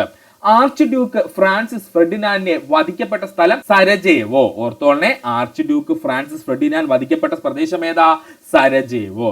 ആർച്ച് ഡ്യൂക്ക് ഫ്രാൻസിസ് ഫെർഡിനാൻഡിനെ വധിച്ച സെർബിയൻ ദേശീയവാദിയുടെ പേര് ഗ്രാവിലോ പ്രിൻസിപ്പ്. ഓർക്കണേ, ആർച്ച് ഡ്യൂക്ക് ഫ്രാൻസിസ് ഫെർഡിനാൻഡിനെ വധിച്ച സെർബിയൻ ദേശീയവാദിയുടെ പേരെന്താണ്? ഗ്രാവിലോ പ്രിൻസിപ്പ് എന്നാണ്. ഒന്നാം ലോക മഹായുദ്ധത്തിൽ പ്രധാനമായും എത്ര രാജ്യങ്ങൾ പങ്കെടുത്തു? 30-ലധികം രാജ്യങ്ങൾ പങ്കെടുത്തു. ഒന്നാം ലോക മഹായുദ്ധത്തിൽ പ്രധാനമായും എത്ര രാജ്യങ്ങളാണ് പങ്കെടുത്തത്? 30-ലധികം രാജ്യങ്ങൾ പങ്കെടുത്തു. ഒന്നാം ലോക മഹായുദ്ധത്തിൽ പ്രധാനമായും എത്ര ചേരികൾ ഉണ്ടായിരുന്നു? 2 ചേരികൾ ഉണ്ടായിരുന്നു, സഖ്യകക്ഷികളും കേന്ദ്രീയ ശക്തികളും. ഒന്നാം ലോക മഹായുദ്ധത്തിൽ പ്രധാനമായും എത്ര ചേരികൾ അല്ലെങ്കിൽ എത്ര കക്ഷികൾ ഉണ്ടായിരുന്നു? 2 കക്ഷികൾ ഉണ്ടായിരുന്നു, സഖ്യകക്ഷികളും കേന്ദ്രീയ ശക്തികളും. സഖ്യകക്ഷികൾ അഥവാ അലൈഡ് പവേഴ്സ് എന്നറിയപ്പെടുന്ന രാജ്യങ്ങൾ ഏതൊക്കെയായിരുന്നു? Britain, France, Russia, Italy, Japan, America. കേന്ദ്രീയ ശക്തികൾ അഥവാ സെൻട്രൽ പവേഴ്സ് എന്നറിയപ്പെടുന്ന രാജ്യങ്ങൾ ജർമ്മനി, ഓസ്ട്രിയയും ഹംഗറിയും ഓട്ടോമൻ സാമ്രാജ്യം അതായത് തുർക്കി കേട്ടോ, അതുപോലെ ബൾഗേറിയ. കേന്ദ്രീയ ശക്തികൾ അഥവാ സെൻട്രൽ പവേഴ്സ് എന്നറിയപ്പെടുന്ന രാജ്യങ്ങൾ ഏതൊക്കെയായിരുന്നു? ജർമ്മനി, ഓസ്ട്രിയയും ഹംഗറിയും ഓട്ടോമൻ സാമ്രാജ്യം അഥവാ തുർക്കി, അതുപോലെ ബൾഗേറിയ. ട്രിപ്പിൾ എൻറ്റിറ്റി എന്നറിയപ്പെടുന്ന സഖ്യം ബ്രിട്ടനും ഫ്രാൻസും റഷ്യയും. ഇമ്പോർട്ടന്റ് ആണ്. ട്രിപ്പിൾ എൻറ്റിറ്റി എന്നറിയപ്പെടുന്ന സഖ്യം ഏതായിരുന്നു? ബ്രിട്ടനും ഫ്രാൻസും റഷ്യയുമായിരുന്നു. ട്രിപ്പിൾ അലയൻസ് എന്നറിയപ്പെട്ടിരുന്ന രാജ്യങ്ങൾ എന്ന് ചോദിച്ചാൽ Germany, Austria Hungary, Italy. Austria Hungary ഒന്നിച്ചാണ് കേട്ടോ, ഓർക്കണേ. ട്രിപ്പിൾ അലയൻസ് സഖ്യം എന്നറിയപ്പെട്ടിരുന്നത് ജർമ്മനി, ഓസ്ട്രിയ ഹംഗറി, ഇറ്റലിയാണ്. ഒന്നാം ലോക മഹായുദ്ധത്തിൽ റഷ്യ പിന്മാറിയ വർഷം 1917. ഒന്നാം ലോക മഹായുദ്ധത്തിൽ നിന്നും റഷ്യ എന്ന് പറയുന്ന രാജ്യം പിന്മാറിയ വർഷം 1917. റഷ്യ യുദ്ധത്തിൽ നിന്ന് പിന്മാറാൻ കാരണമായ വിപ്ലവം റഷ്യൻ വിപ്ലവം അല്ലെങ്കിൽ ബോൾഷെവിക് വിപ്ലവം എന്ന് അറിയപ്പെടുന്നു. റഷ്യ യുദ്ധത്തിൽ നിന്ന്, അതായത് ഒന്നാം ലോക മഹായുദ്ധത്തിൽ നിന്നും പിന്മാറുവാനുണ്ടായ കാരണം എന്താ? റഷ്യൻ വിപ്ലവം അഥവാ ബോൾഷെവിക് വിപ്ലവമാണ്. റഷ്യ യുദ്ധത്തിൽ നിന്ന് പിന്മാറിയതിനെ തുടർന്ന് ഒപ്പുവെച്ച ഉടമ്പടി ബ്രെസ്റ്റ് ലിസ്റ്റോക്സ് ഉടമ്പടി. റഷ്യ ഒന്നാം ലോക മഹായുദ്ധത്തിൽ നിന്നും പിന്മാറിയെ തുടർന്ന് ഒപ്പുവെച്ച ഉടമ്പടിയാണ് ബ്രെസ്റ്റ് ലിറ്റോക്സ് ഉടമ്പടി. അമേരിക്ക ഒന്നാം ലോക മഹായുദ്ധത്തിൽ പ്രവേശിച്ച വർഷം 1917. അതായത് റഷ്യ ഇറങ്ങിയപ്പോൾ അമേരിക്ക കയറി കേട്ടോ. അമേരിക്ക ഒന്നാം ലോക മഹായുദ്ധത്തിൽ പ്രവേശിച്ച വർഷം 1917. ജർമ്മനി അനിയന്ത്രിതമായി അന്തർവാഹിനി യുദ്ധം പ്രഖ്യാപിച്ച വർഷം 1917. ജർമ്മനി അനിയന്ത്രിതമായ അന്തർവാഹിനി യുദ്ധം പ്രഖ്യാപിച്ച വർഷം 1917. സിമ്മർമാൻ ടെലിഗ്രാം ഏതു രാജ്യങ്ങളെ തമ്മിൽ ബന്ധിപ്പിക്കുന്ന രഹസ്യ സന്ദേശമായിരുന്നു? ജർമ്മനിയും മെക്സിക്കോയും. സിമ്മർമാൻ ടെലിഗ്രാം ഏതു രാജ്യങ്ങളെ തമ്മിൽ ബന്ധിപ്പിച്ച രഹസ്യ സന്ദേശമായിരുന്നു ചോദിച്ചാൽ ജർമ്മനിയെയും മെക്സിക്കോയെയും. ഒന്നാം ലോക മഹായുദ്ധം അവസാനിച്ച ഉടമ്പടി വേഴ്സായ് ഉടമ്പടി. ഒന്നാം ലോക മഹായുദ്ധം അവസാനിച്ച ഉടമ്പടി വേഴ്സായ് ഉടമ്പടി. വേഴ്സായ് ഉടമ്പടി ഒപ്പുവെച്ച വർഷം 1919. വേഴ്സായ് ഉടമ്പടി ഒപ്പുവെച്ച വർഷം 1919. വേഴ്സായ് ഉടമ്പടി ഒപ്പുവെച്ച സ്ഥലം പാരീസ്. വേഴ്സായ് ഉടമ്പടി ഒപ്പുവെച്ച സ്ഥലം എവിടെയാണ്? പാരീസിൽ വെച്ചായിരുന്നു. വേഴ്സായ് ഉടമ്പടി പ്രകാരം ഏറ്റവും കൂടുതൽ നഷ്ടം സഹിക്കേണ്ടി വന്ന രാജ്യം ജർമ്മനി. വേഴ്സായ് ഉടമ്പടി പ്രകാരം ഏറ്റവും കൂടുതൽ നഷ്ടം സഹിക്കേണ്ടി വന്ന രാജ്യം ജർമ്മനി. ഒന്നാം ലോക മഹായുദ്ധത്തിന് ശേഷം രൂപം കൊണ്ട അന്താരാഷ്ട്ര സംഘടന ലീഗ് ഓഫ് നേഷൻസ് അഥവാ സർവ്വരാജ്യ സഖ്യം. ഒന്നാം ലോക മഹായുദ്ധത്തിന് ശേഷം രൂപം കൊണ്ട അന്താരാഷ്ട്ര സംഘടന ലീഗ് ഓഫ് നേഷൻസ് അഥവാ സർവ്വരാജ്യ സഖ്യം. ലീഗ് ഓഫ് നേഷൻസ് നിലവിൽ വന്ന വർഷം 1920 ജനുവരി 10. ലീഗ് ഓഫ് നേഷൻസ് നിലവിൽ വന്ന വർഷം 1920 ജനുവരി 10. ലീഗ് ഓഫ് നേഷൻസ് നിലവിൽ വന്ന വർഷം 1920 ജനുവരി 10. ഒന്നാം ലോക മഹായുദ്ധം നടക്കുന്ന കാലഘട്ടത്തിലെ അമേരിക്കൻ പ്രസിഡന്റ് വുഡ്രോ വിൽസൺ ആണ്. ഒന്നാം ലോക മഹായുദ്ധം നടക്കുന്ന കാലഘട്ടത്തിലെ അമേരിക്കൻ പ്രസിഡന്റ് വുഡ്രോ വിൽസൺ ആണ്. വുഡ്രോ വിൽസൺ അവതരിപ്പിച്ച 14 തത്വങ്ങൾ എന്തിനെ കുറിച്ചായിരുന്നു? ലോക സമാധാനവും യുദ്ധാനന്തര പുനർനിർമ്മാണവും. വുഡ്രോ വിൽസൺ അവതരിപ്പിച്ച 14 തത്വങ്ങൾ എന്തിനെ കുറിച്ചായിരുന്നു? ലോക സമാധാനവും യുദ്ധാനന്തര പുനർനിർമ്മാണവും.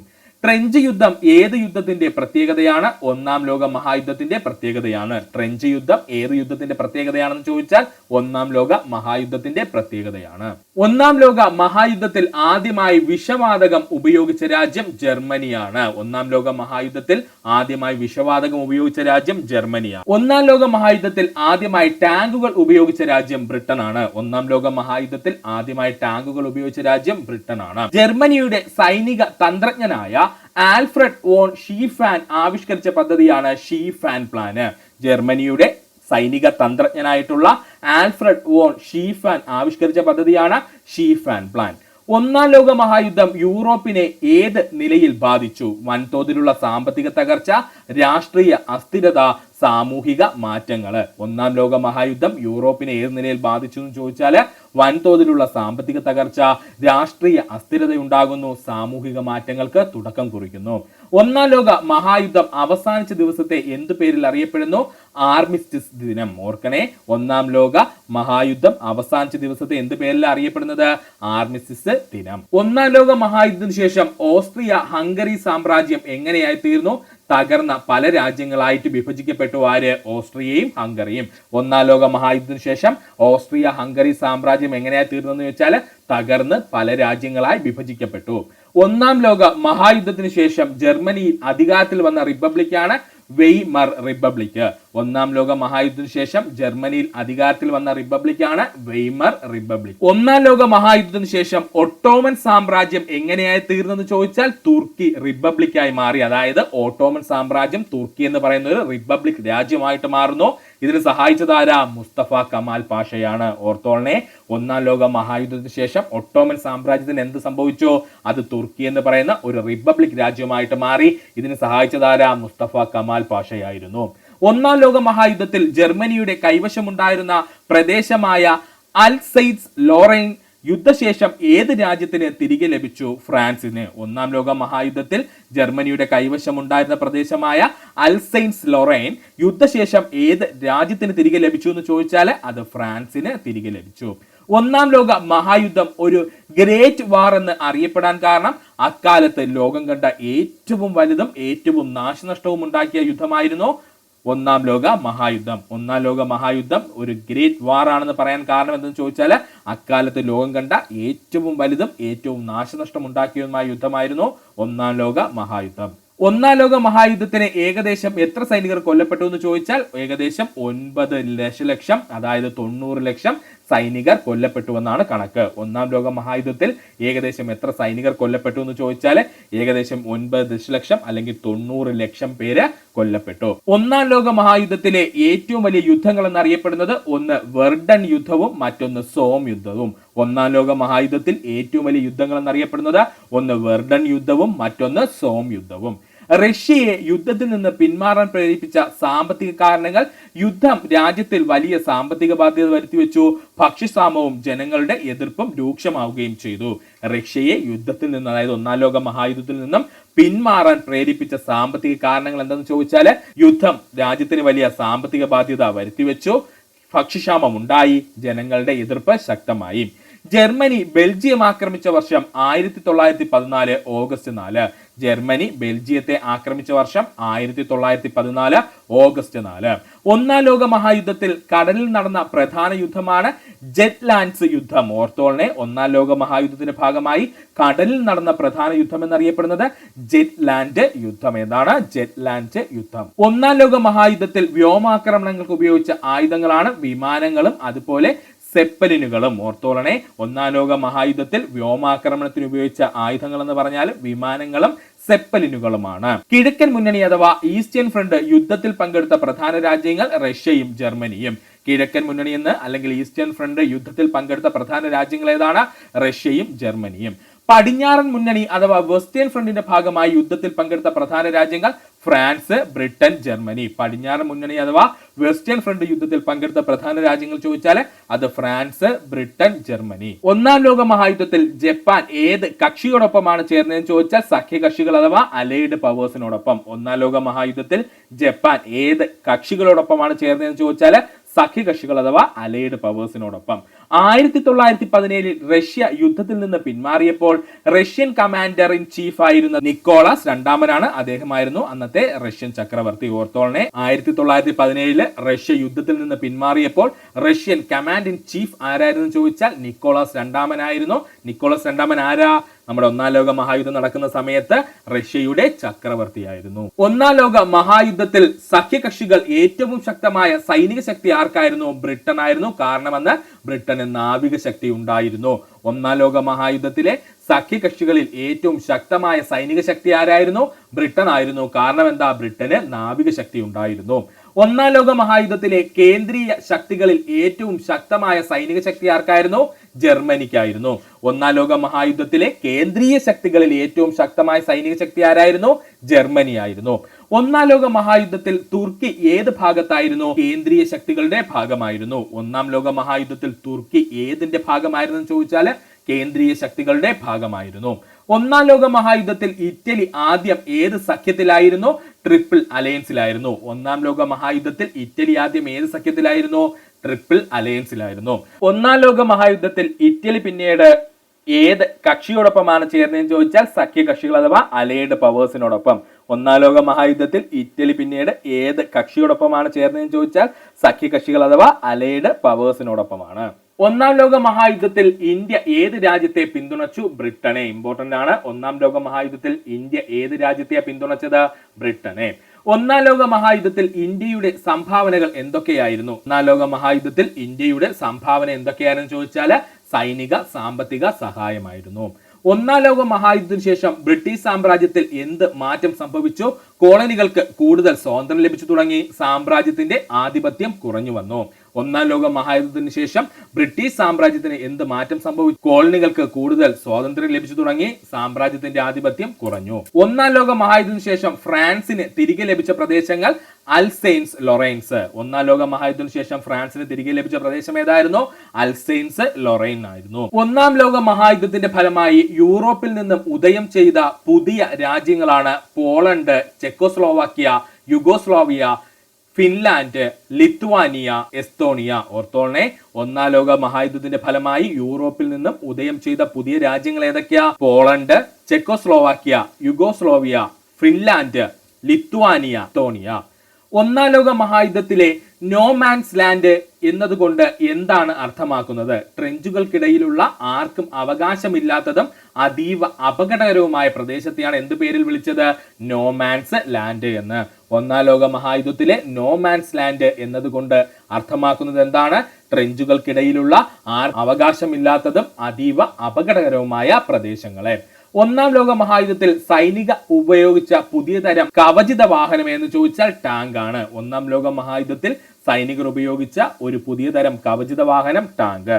ഒന്നാം ലോക മഹായുദ്ധത്തിൽ ആശയവിനിമയത്തിനായി ഉപയോഗിച്ച മാർഗം ടെലിഫോണും റേഡിയോയും. ഒന്നാം ലോക മഹായുദ്ധത്തിൽ ആശയവിനിമയത്തിനായി ഉപയോഗിച്ചൊരു മാർഗം ടെലിഫോണും റേഡിയോയും. ഒന്നാം ലോക മഹായുദ്ധത്തിൽ യുദ്ധക്കെടുതികൾ അനുഭവിക്കാൻ വന്ന ഒരു പ്രത്യേക വിഭാഗമാണ് സാധാരണക്കാർ അഥവാ സിവിലിയൻസ്. ഒന്നാം ലോക മഹായുദ്ധത്തിൽ യുദ്ധക്കെടുതികൾ അനുഭവിക്കേണ്ടി വന്ന ഒരു പ്രത്യേക വിഭാഗം എന്നറിയപ്പെടുന്ന സാധാരണക്കാർ അല്ലെങ്കിൽ കോമൺസ് അല്ലെങ്കിൽ സിവിലിയൻസ് ആയിരുന്നു. ഒന്നാം ലോക മഹായുദ്ധത്തിൽ സ്ത്രീകളുടെ പങ്ക് എന്തായിരുന്നു? ഫാക്ടറികളിൽ ജോലി ചെയ്തു, സൈനികരെ സഹായിച്ചു, നഴ്സുമാരായി സേവനമനുഷ്ഠിച്ചു. ഒന്നാം ലോക മഹായുദ്ധത്തിൽ സ്ത്രീകളുടെ പങ്ക് എന്തെന്ന് ചോദിച്ചാൽ ഫാക്ടറികളിൽ അവർ ജോലി ചെയ്തു, സൈനികരെ സഹായിച്ചു, നഴ്സുമാരായി സേവനമനുഷ്ഠിച്ചു. ഒന്നാം ലോക മഹായുദ്ധം ഏത് വൻകരയിലാണ് പ്രധാനമായും നടന്നത്? യൂറോപ്പില്. ഒന്നാം ലോക മഹായുദ്ധം ഏത് വൻകരയിലാണ് പ്രധാനമായും നടന്നത്? യൂറോപ്പില്. ഒന്നാം ലോക മഹായുദ്ധത്തിന് ശേഷം ജർമ്മനിയുടെ സൈനിക ശക്തിയെക്കുറിച്ച് വേഴ്സായ് ഉടമ്പടിയിലെ വ്യവസ്ഥകൾ എന്തായിരുന്നു? സൈനിക ശക്തി കുറച്ചു, ആയുധ നിർമ്മാണം പരിമിതപ്പെടുത്തി ജർമ്മനി. ഒന്നാം ലോക മഹായുദ്ധത്തിന് ശേഷം ജർമ്മനിയുടെ സൈനിക ശക്തിയെക്കുറിച്ച് വേഴ്സായ് ഉടമ്പടിയിലെ വ്യവസ്ഥകൾ എന്തായിരുന്നു? ജർമ്മനി സൈനിക ശക്തി കുറയ്ക്കണം, അതുപോലെ ജർമ്മനി ആയുധ നിർമ്മാണം പരിമിതപ്പെടുത്തണം. ഒന്നാം ലോക മഹായുദ്ധത്തിന്റെ പ്രധാന പ്രതിരോധ ലൈനുകൾ എന്ന പേരിൽ അറിയപ്പെട്ടിരുന്നത് ട്രെഞ്ചുകളായിരുന്നു. ഒന്നാം ലോക മഹായുദ്ധത്തിൽ പ്രധാന പ്രതിരോധ ലൈനുകൾ എന്ന് എന്ത് പേരിലാണ് അറിയപ്പെട്ടിരുന്നത്? ട്രെഞ്ചുകൾ എന്നായിരുന്നു. ഒന്നാം ലോക മഹായുദ്ധത്തിൽ ബ്ലാക്ക് ഹാൻഡ് എന്ന രഹസ്യ സംഘടന ഏത് രാജ്യവുമായി ബന്ധപ്പെട്ടിരിക്കുന്നു? സെർബിയ. ഇമ്പോർട്ടന്റ് ആണ്. ഒന്നാം ലോക മഹായുദ്ധ കാലത്ത് ബ്ലാക്ക് ഹാൻഡ് എന്ന രഹസ്യ സംഘടന ഏത് രാജ്യവുമായി ബന്ധപ്പെട്ടിരിക്കുന്നു? സെർബിയയുമായി ബന്ധപ്പെട്ടിരിക്കുന്നു. 1914 യൂറോപ്പിലെ രാഷ്ട്രീയ അവസ്ഥ എങ്ങനെയായിരുന്നു? സാമ്രാജ്യത്വ ശക്തികൾ കോളനികൾക്കായി മത്സരിക്കുകയും സൈനിക സഖ്യങ്ങൾ രൂപീകരിക്കുകയും ചെയ്തു. 1914 യൂറോപ്പിന്റെ രാഷ്ട്രീയ അവസ്ഥ എങ്ങനെയായിരുന്നു ചോദിച്ചാൽ സാമ്രാജ്യ ശക്തികൾ കോളനികൾക്കായി മത്സരിക്കുകയും സൈനിക സഖ്യങ്ങൾ രൂപീകരിക്കുകയും ചെയ്തു. ഒന്നാം ലോക മഹായുദ്ധത്തിന് ശേഷം ജർമ്മനിയിൽ നാസിസത്തിന് ഉദയത്തിന് കാരണമായ സാഹചര്യങ്ങൾ എന്തൊക്കെ? വെർസായ് ഉടമ്പടിയുടെ കഠിനമായ വ്യവസ്ഥകളും സാമ്പത്തിക പ്രതിസന്ധി, രാഷ്ട്രീയ അസ്ഥിരത. ഒന്നാം ലോക മഹായുദ്ധത്തിന് ശേഷം ജർമ്മനി നാസിസത്തിന് ഉദയത്തിന് കാരണമാകാൻ സാഹചര്യങ്ങൾ എന്തൊക്കെയായിരുന്നു? വെർസായ് ഉടമ്പടിയുടെ കഠിന വ്യവസ്ഥകളും സാമ്പത്തിക പ്രതിസന്ധി, രാഷ്ട്രീയ അസ്ഥിരത. ഒന്നാം ലോക മഹായുദ്ധത്തിൽ സഖ്യകക്ഷികളുടെ പ്രധാന സൈനിക തലവന്മാർ ഫെർഡിനാൻഡ് പോഷ് അഥവാ ഫ്രാൻസിന്റെ തലവനായിരുന്നു അദ്ദേഹം. അതുപോലെ ഡഗ്ലസ് ഹെയ്ഗ് ബ്രിട്ടന്റെ തലവനായിരുന്നു. ഒന്നാം ലോക മഹായുദ്ധത്തിൽ സഖ്യകക്ഷികളുടെ പ്രധാന സൈനിക തലവന്മാർ ആരൊക്കെയെന്ന് ചോദിച്ചാൽ ഒന്ന് ഫെർഡിനാൻഡ് ഫോഷ് ആയിരുന്നു, അദ്ദേഹം ഫ്രാൻസിന്റെ സൈനിക തലവനായിരുന്നു. അതുപോലെ തന്നെ ഡഗ്ലസ് ഹെയ്ഗ്, അദ്ദേഹം ബ്രിട്ടന്റെ സൈനിക തലവനായിരുന്നു. അപ്പോൾ ഒന്നാം ലോക മഹായുദ്ധത്തിൽ സഖ്യകക്ഷികളുടെ പ്രധാന സൈനിക തലവന്മാർ എന്നറിയപ്പെട്ടത് ഫെർഡിനാൻഡ് ഫോഷ്, അദ്ദേഹം ഫ്രാൻസിന്റെ സൈനിക തലവനായിരുന്നു. മറ്റൊരാൾ ഡഗ്ലസ് ഹെയ്ഗ്, അദ്ദേഹം ബ്രിട്ടന്റെ സൈനിക തലവനായിരുന്നു. ഒന്നാം ലോക മഹായുദ്ധത്തിൽ കേന്ദ്രീയ ശക്തികളുടെ പ്രധാന സൈനിക തലവന്മാരായിരുന്നു പോൾ വോൺ ഹിൻഡൻബർഗ്, അദ്ദേഹം ജർമ്മനിയുടെ സൈനിക തലവനായിരുന്നു. എറിക് ലൂഡൻഡോർഫ്, ഇദ്ദേഹം ജർമ്മനിയുടെ സൈനിക തലവനായിരുന്നു. ഒന്നാം ലോക മഹായുദ്ധത്തിൽ കേന്ദ്രീയ ശക്തികളുടെ പ്രധാന സൈനിക തലവന്മാർ ഏതായിരുന്നു? ഒന്ന് പോൾ വോൺ ഹിൻഡൻബർഗ്, ജർമ്മനിയുടെ സൈനിക തലവനായിരുന്നു. മറ്റൊരാൾ ആരായിരുന്നു? എറിക് ലൂഡൻഡോർഫ്, അദ്ദേഹവും ജർമ്മനിയുടെ സൈനിക തലവനായിരുന്നു.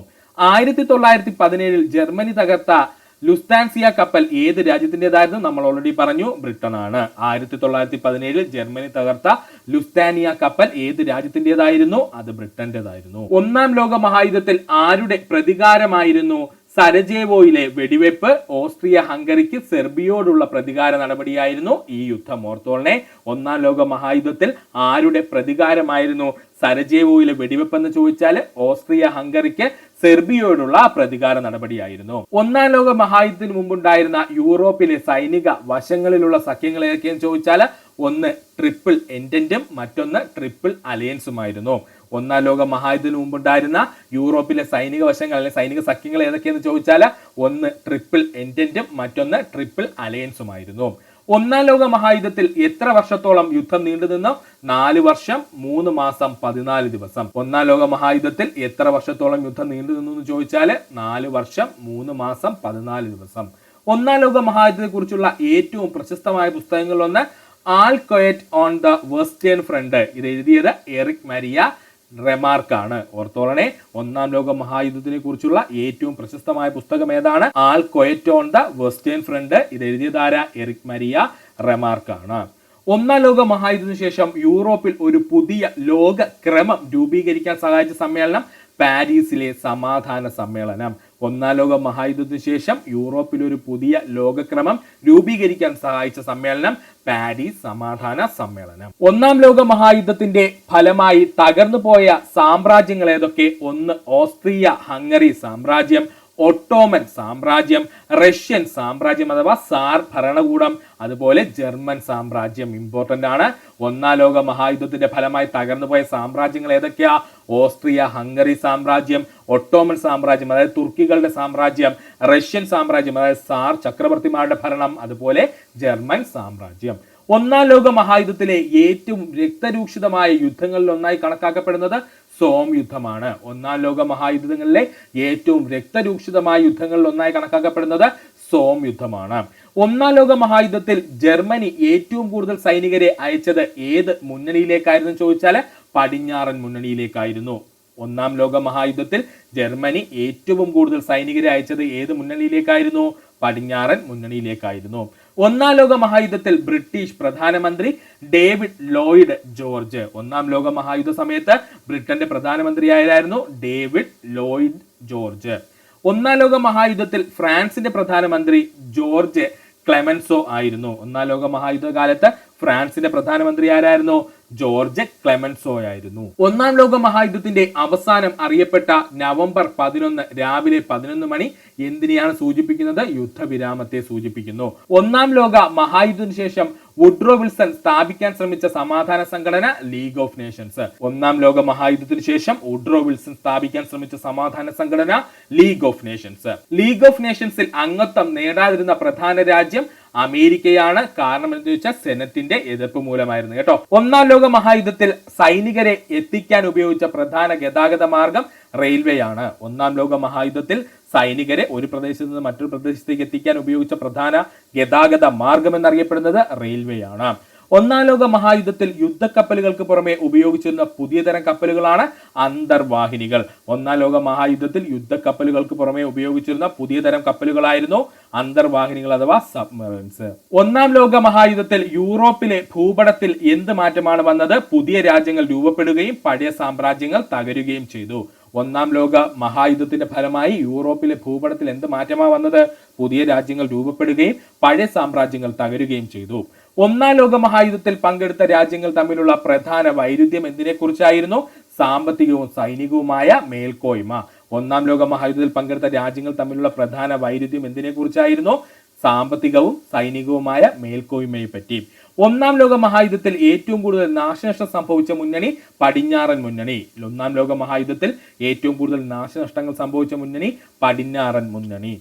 ഒന്നാം ലോക മഹായുദ്ധത്തിൽ ജർമ്മൻ ചക്രവർത്തി കൈസർ വിൽഹം രണ്ടാമൻ. ഒന്നാം ലോക മഹായുദ്ധ കാലത്ത് ജർമ്മനിയുടെ ചക്രവർത്തി ആരായിരുന്നു? കൈസർ വിൽഹം രണ്ടാമനാണ്.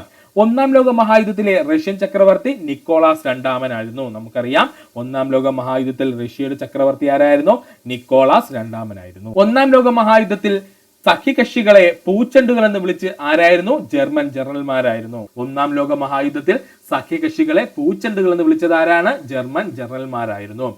ഒന്നാം ലോക മഹായുദ്ധത്തിന്റെ ഫലമായി അമേരിക്കൻ സാമ്പത്തിക ശക്തിക്ക് എന്ത് സംഭവിച്ചു? അമേരിക്ക ലോകത്തിലെ ഏറ്റവും വലിയ സാമ്പത്തിക ശക്തിയായി മാറി. കാരണം എന്താ? അവർ ഡയറക്റ്റ് യുദ്ധത്തിലോട്ട് ഇറങ്ങിയില്ല കേട്ടോ. വളരെ ലേറ്റ് ആയിട്ടാണ് അവർ യുദ്ധത്തിൽ പങ്കെടുത്തത്.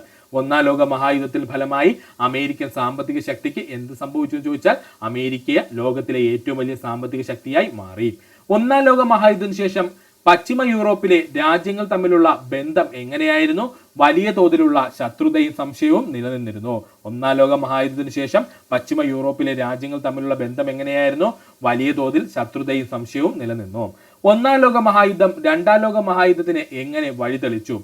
വെഴ്സായ് ഉടമ്പടിയുടെ കഠിനമായ വ്യവസ്ഥകൾ, ജർമ്മനിയിലെ രാഷ്ട്രീയ അസ്ഥിരത, സാമ്പത്തിക പ്രതിസന്ധി എന്നിവയെല്ലാം രണ്ടാം ലോക മഹായുദ്ധത്തിന് വഴിയൊരുക്കി. ഒന്നാം ലോക മഹായുദ്ധം രണ്ടാം ലോക മഹായുദ്ധത്തിന് എങ്ങനെ വഴിതെളിച്ചു എന്ന് ചോദിച്ചാൽ ഏറ്റവും പ്രധാനപ്പെട്ടത് വെർസായ് ഉടമ്പടിയുടെ കഠിനമായ വ്യവസ്ഥകൾ, അതുമൂലം ജർമ്മനിയിലുണ്ടായ രാഷ്ട്രീയ അസ്ഥിരത, സാമ്പത്തിക പ്രതിസന്ധി എന്നിവയെല്ലാം രണ്ടാം ലോക മഹായുദ്ധത്തിന് വഴിയൊരുക്കി. ഒന്നാം ലോക മഹായുദ്ധത്തിൽ ഇന്ത്യൻ സൈനികർ പങ്കെടുത്ത പ്രധാന മുന്നണികൾ എന്നറിയപ്പെടുന്നത് പടിഞ്ഞാറൻ മുന്നണി, അതായത് ഫ്രാൻസിന് ബെൽജിയത്തിനോടൊപ്പം, അതുപോലെ മിഡിൽ ഈസ്റ്റ്, മെസപ്പൊട്ടോമിയ, ഈജിപ്റ്റ് എന്നിവരോടൊപ്പം. ഓർത്തോളനെ, ഒന്നാം ലോക മഹായുദ്ധത്തിൽ ഇന്ത്യൻ സൈനികർ പങ്കെടുത്ത പ്രധാന മുന്നണികൾ ഏതൊക്കെയായിരുന്നു? ഒന്ന് പടിഞ്ഞാറൻ മുന്നണി എന്ന് പറഞ്ഞാൽ ഫ്രാൻസും ബെൽജിയവും ചേർന്നത്, മറ്റൊന്ന് മിഡിൽ ഈസ്റ്റ് മുന്നണി അതായത് മെസപ്പൊട്ടോമിയയും ഈജിപ്തും ചേർന്നത്. ഇത്രയുമായിരുന്നു നമ്മുടെ 20 ഡേയ്സ് സ്പ്രിന്റ് ചലഞ്ച് ക്ലാസ് നമ്മൾ പഠിച്ചത്. ഇത്രയും നേരം ഈ വീഡിയോയുടെ സുഹൃത്തുക്കൾ എല്ലാവർക്കും നന്ദി, നമസ്കാരം. നിങ്ങൾക്ക് ഈ വീഡിയോ ഇഷ്ടമായെങ്കിൽ നിങ്ങളുടെ സുഹൃത്തുക്കൾ കൂടി ഒന്ന് ഷെയർ ചെയ്ത് കൊടുക്കുക. അതിനോടൊപ്പം തന്നെ നമ്മുടെ ചാനൽ സബ്സ്ക്രൈബ് ചെയ്ത് സഹായിക്കുക. സബ്സ്ക്രൈബ് ബട്ടണോട് ചേർന്നുള്ള ബെൽ ബട്ടൺ അമർത്തി കഴിഞ്ഞാൽ നമ്മൾ അപ്ഡേറ്റ് ചെയ്യുന്ന വിളികളെത്തുന്ന സുഹൃത്തുക്കളെ നിങ്ങളെത്തുന്നതാണ്. സുഹൃത്തുക്കളെല്ലാവർക്കും നന്ദി, നമസ്കാരം, നല്ലൊരു ദിവസം നേരുന്നു.